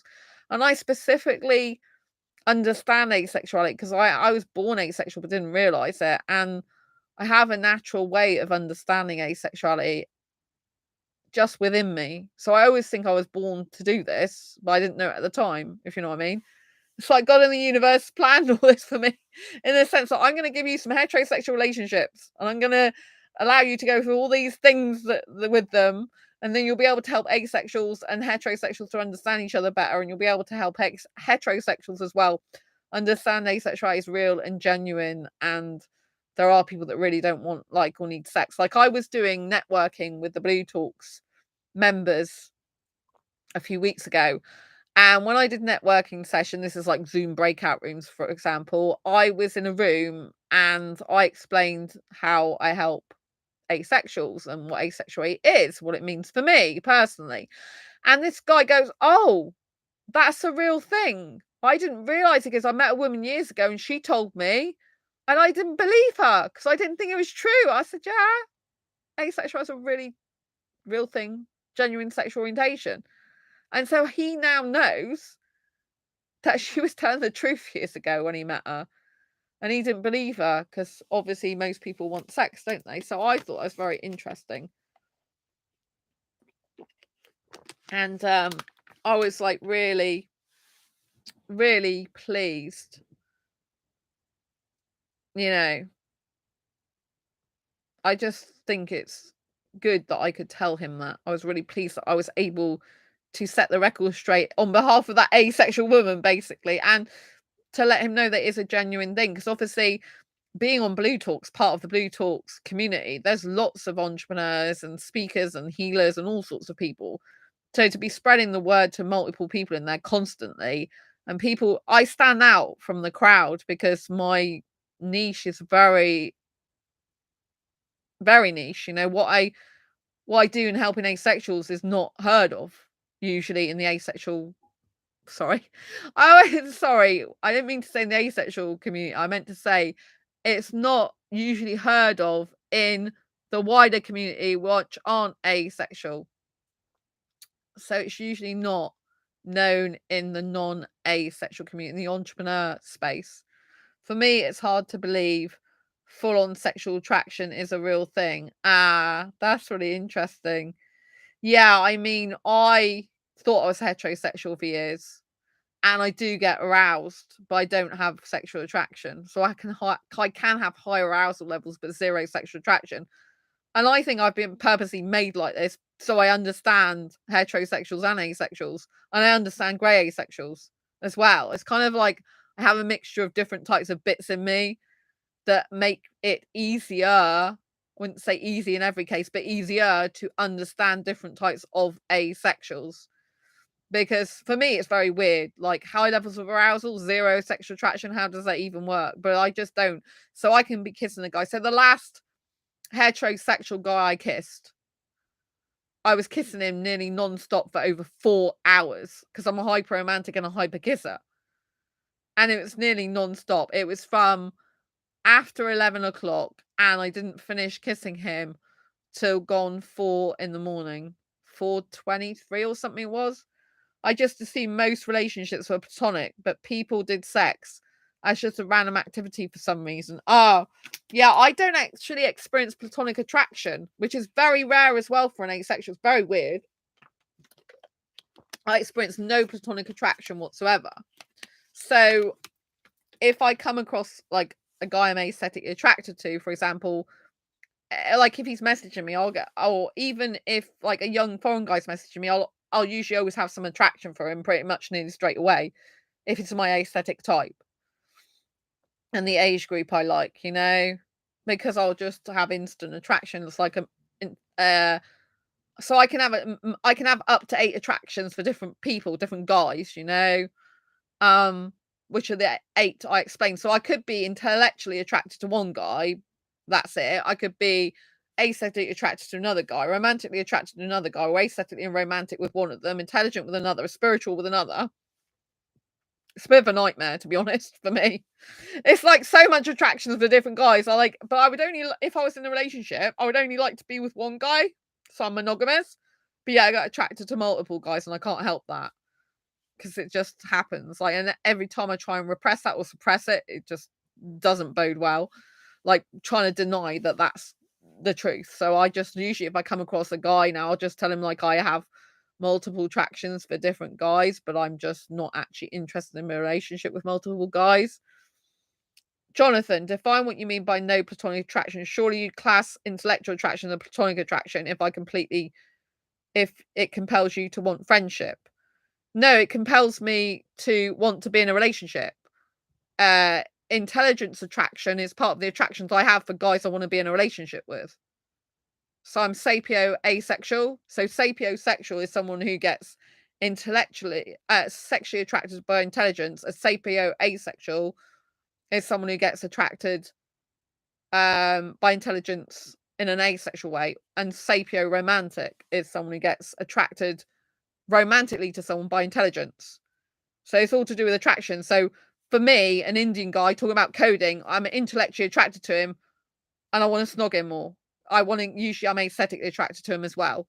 And it enhances that attraction. I don't have attractions for women. I don't think about being attracted to people. I don't think about being attracted to women at all. So for me, my attractions are towards guys. I don't have, most of my friends are guys, which gets complicated because I'm attracted to pretty much nearly all my guy friends, especially close guy friends. What about girl talking about coding? I don't really pay attention that much. No, because I'm not attracted. I don't want a relationship with a woman. I mostly talk to guys. Most of my friends are guys. And if they talk about coding, I don't really pay much attention. I try to get off the subject or talk about something else because I'm not attracted to women. I don't want to be attracted to women. I'm not a lesbian. I'm not interested in women. So girl talks about coding. I think, oh, that's nice. That's it. It's nice. That's good. I'm not attracted to her. I just think that's nice and good. That's it.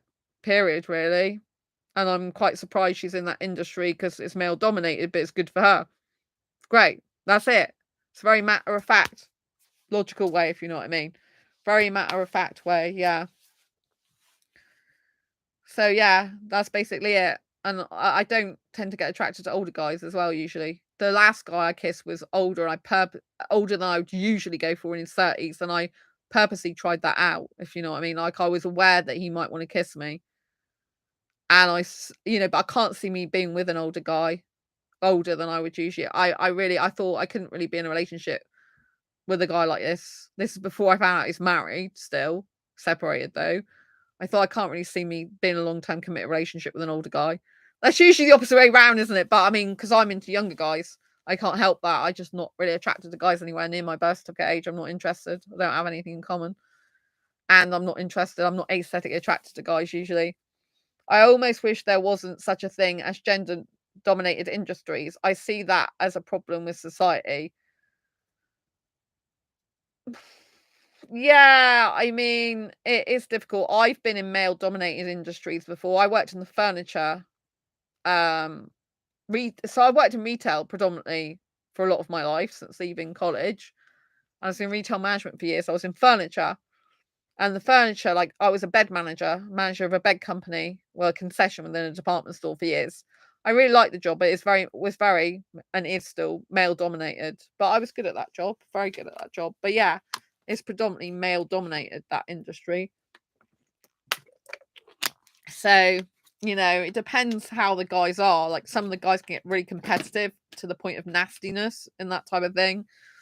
And like, commission based is very difficult because people can fight commission, be dishonest, and it causes disharmony and stuff like that. So yeah, I mean, unfortunately, women still paid less than men as well, which is not good.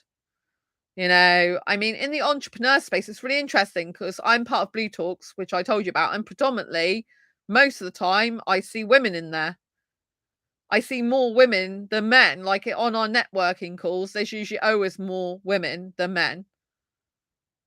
You know what I mean? There might be, I don't know. It depends who's on the networking call, but there might be 15 women and 3 guys or 4 guys.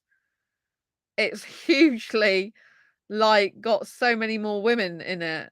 It's run by a guy, the guy who owns it, Corey Poirier, although he has a female event manager.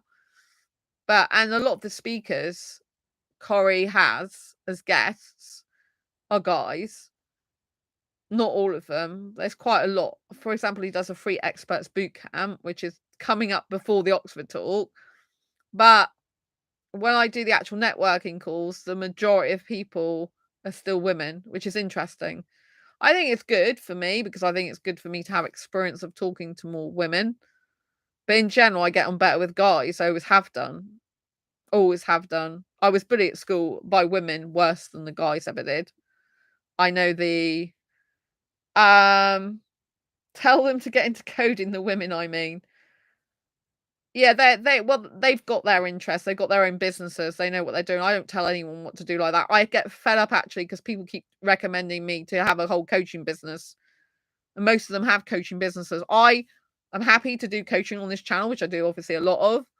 And I'm happy to do that as a little side thing. If people want my coaching, it's advertised on my website, but that's not the main focus of what I like to do. My main focus is writing books that change lives and building my book publishing business. And obviously now I'm going into public speaking career, which has always been something I've wanted to do a lot more of. So that's why I started and joined Blue Talks this year in February. I've just joined their experts bureau, which is to find speaking gigs for me, podcast opportunities. So that's going to be huge for asexuality as well. Everything I do is geared towards asexuality. Like the books, the talks, everything. Like my whole life is asexual this and asexual that. I mean, literally, I run 6 asexual groups, have multiple Facebook pages for asexuals, on multiple sites for asexuals. Like I have this channel, which is my main channel, Make Money, Make Cash, which I'm known as the Asexual Entrepreneur. Asexualise Dating, go and subscribe to that if you haven't already. That wasn't a serious suggestion. The joke was to redirect people into coding to resolve the gender bias. Oh, right, okay.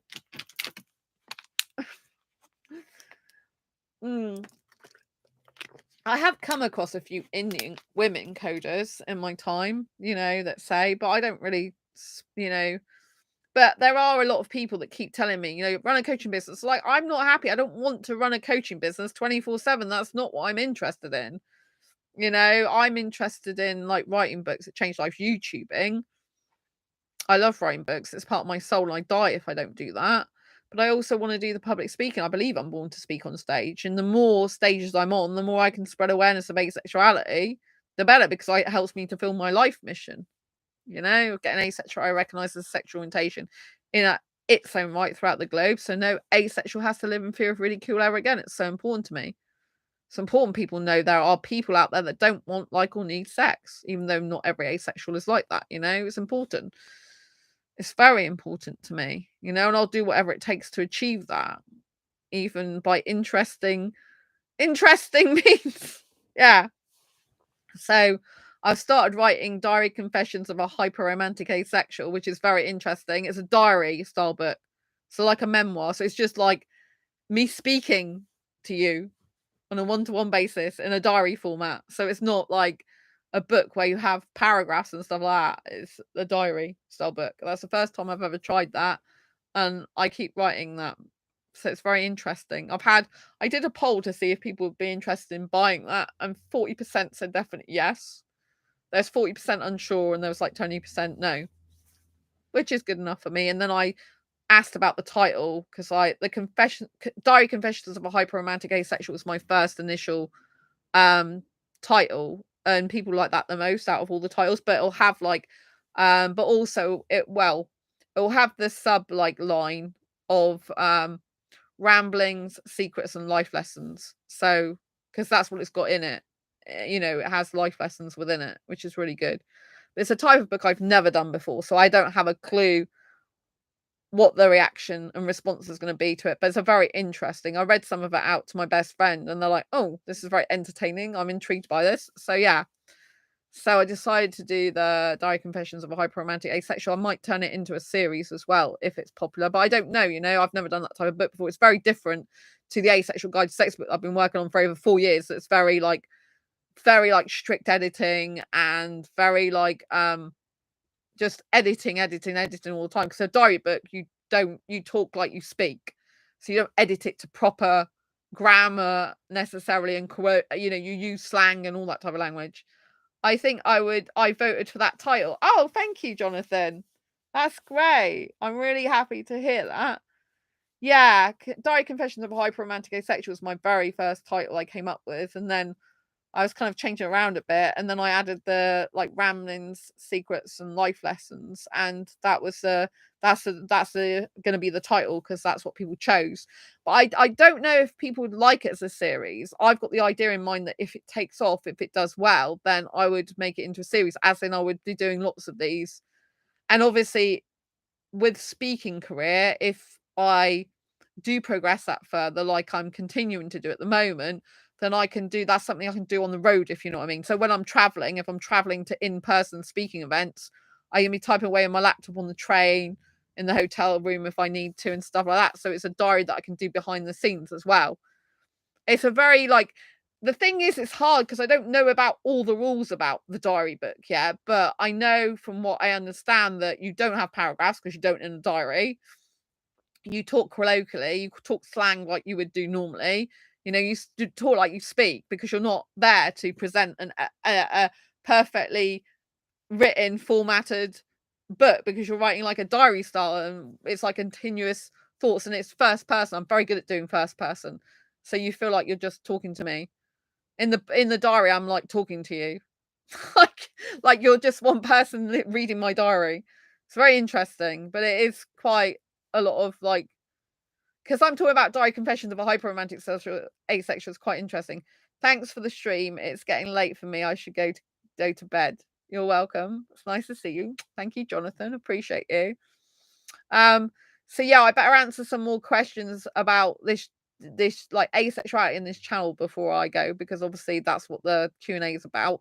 So some people may be wanting to know like about asexual meetups, for example. Am I still doing those? What happened to them? Like, when do you start doing them? So I started doing asexual meetups in January 2015. So that was before I even started this channel. And the reason I started doing the asexual meetups was because on asexuality.org, there was people that were talking about meeting up and no one was actually taking the action. Again, the last step is the action to put it into fruition. And everyone's saying, oh yeah, I'd like to meet you, like to meet you. And no one was like doing the final step, like, yes, let's get it nailed down and do it. And I know I'm a leader rather than a follower. And at that point, I still had social anxiety. I wasn't used to meeting up with women because I've told you about my experience about women specifically in the past being bullies to me at school, much more than guys. I get on better with guys. And anyway, I just decided that I would offer to like basically step in and organize a meet. So I said, like, okay, I'd like to actually meet up with you. Can we make it happen, please? So what time?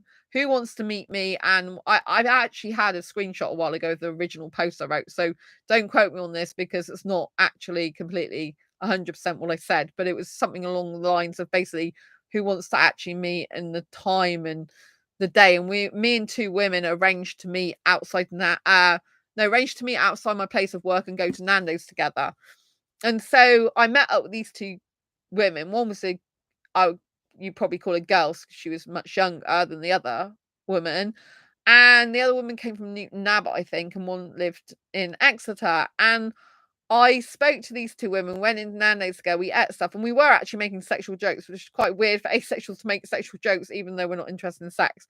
But anyway, it was really nice and relaxing, I guess more so than that. And it was just really interesting and amazing and good to be able to speak to people of my own kind, like-minded people.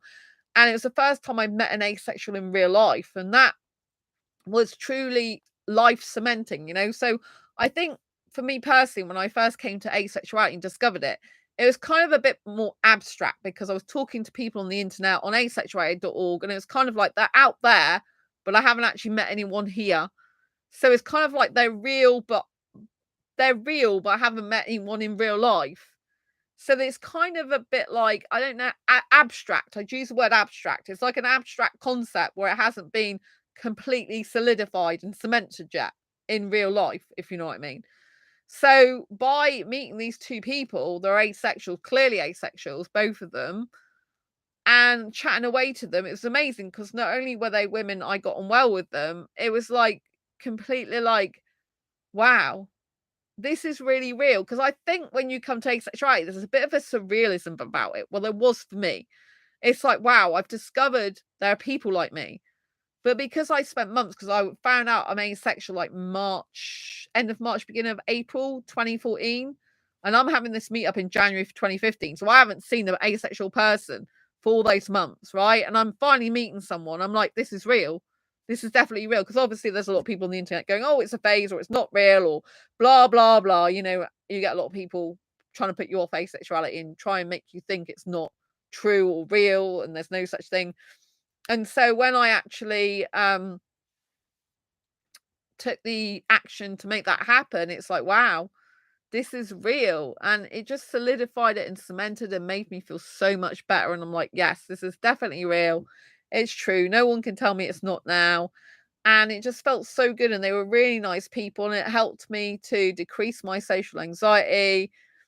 And that was the start of when I started to do asexual meetups. And yeah, I've been holding asexual meetups ever since. This year is the first year I haven't yet done a group asexual meetup since 2015. And I plan to do one later this year. So like in November, December time. So before Christmas, I plan to do an actual in-person asexual meetup, which will be interesting, but after my Blue Talks talk. So yes. And I'm really looking forward to doing that. I've already spoke to some people about it, but I won't organise it yet. But yeah, I've been doing asexual meetups now for the same amount of years as this channel, but a bit longer than this channel because I started doing them January 2015.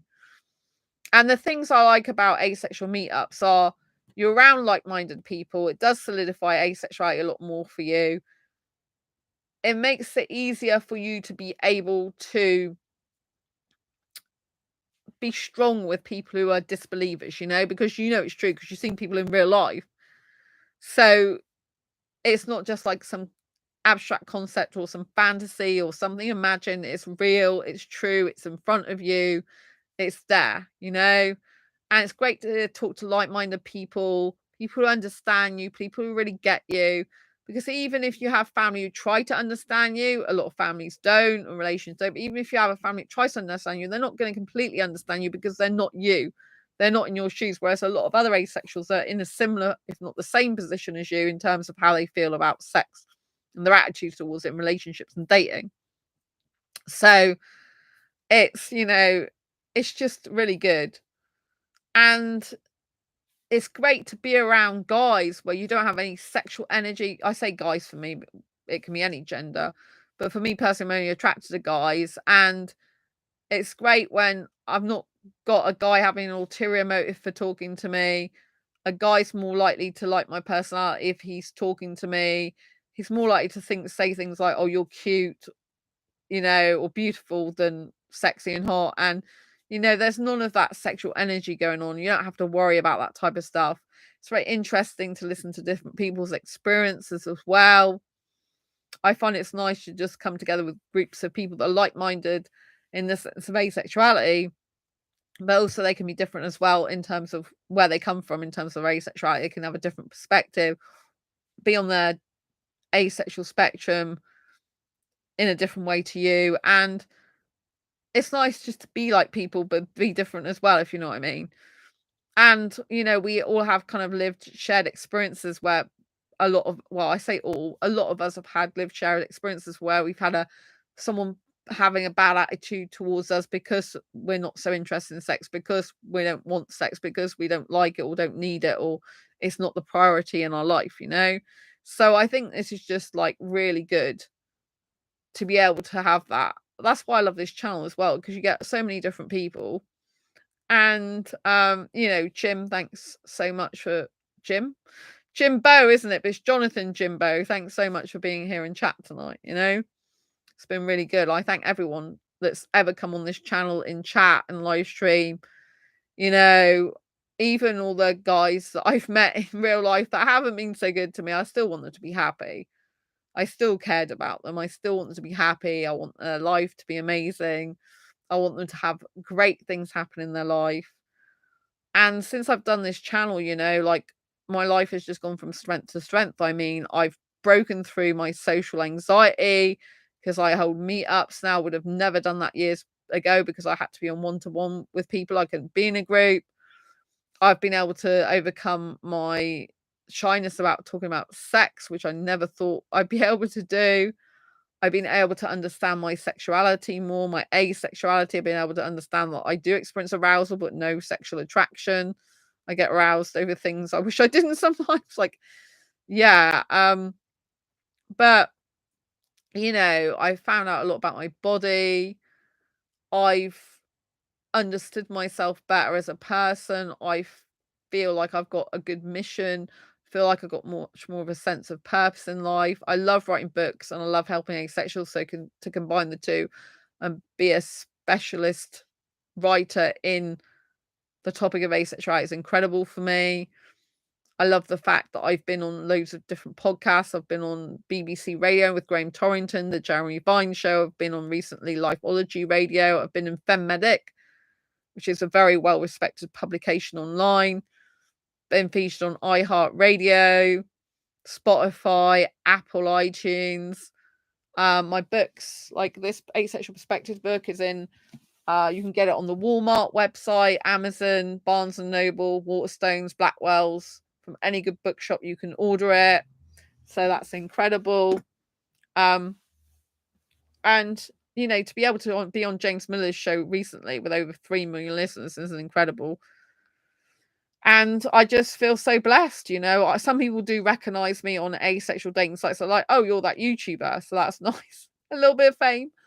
And to be able to join Blue Talks this year, which I did pay for, which wasn't cheap, but great investment, and spread the word of asexuality to more global audiences, incredible. I've had a lot of interesting life experiences on this channel. I've shared my journey throughout the years, the happiness, the sad times, the fun times. I've shared my asexual life journey in order to help you in yours. I think that's what makes this channel so unique from other channels. I don't just give textbook definitions of asexuality and talk about the terms all the time. I show you how to be confident asexual, how to get over your problems and difficulties in life on a daily basis. That's what I try and do with this channel, And I talk about asexual education, information. I do lifestyle videos and entertainment, information, lifestyle, and education, all those things. And I talk about love, life, dating, and relationships from an asexual point of view. Growing in confidence, all that type of thing. So I cover so much on this channel, I've diversified quite a bit, but it's always like in regard to asexuality. I do post a lot of food videos, like in terms of shorts videos, because people like to see what I'm eating and making, which is very interesting. I hate cooking, but people like to see my cooking videos. So yes, it's very interesting. I've done some videos about a disability, fibromyalgia. That's interesting. I've met some very interesting guys on different dating sites and apps, some of whom are still watching me on this channel. I do wish them a lot of love, a lot of luck and happiness in their life, even though they may have made me sad at times. I still want the best for them and I still wish them to be amazing. I hope they take on board what I say and become better guys and live a better life and have the life of their dreams. I hope to inspire them to do that, And I do care about the people I come into contact with. I genuinely care about asexuals. And so, yeah, I mean, publishing this book in 2017 was amazing, and it's a bestseller now. So I'm really pleased about that. Get a copy. And yeah, and I'm Ace Fibro Girl on the back of this cover. So yeah, this was the not for resale. So this is like the first copy I ever got. So you'll get a nice pristine one, not one where the cover's like that. So it'll be a proper pristine one.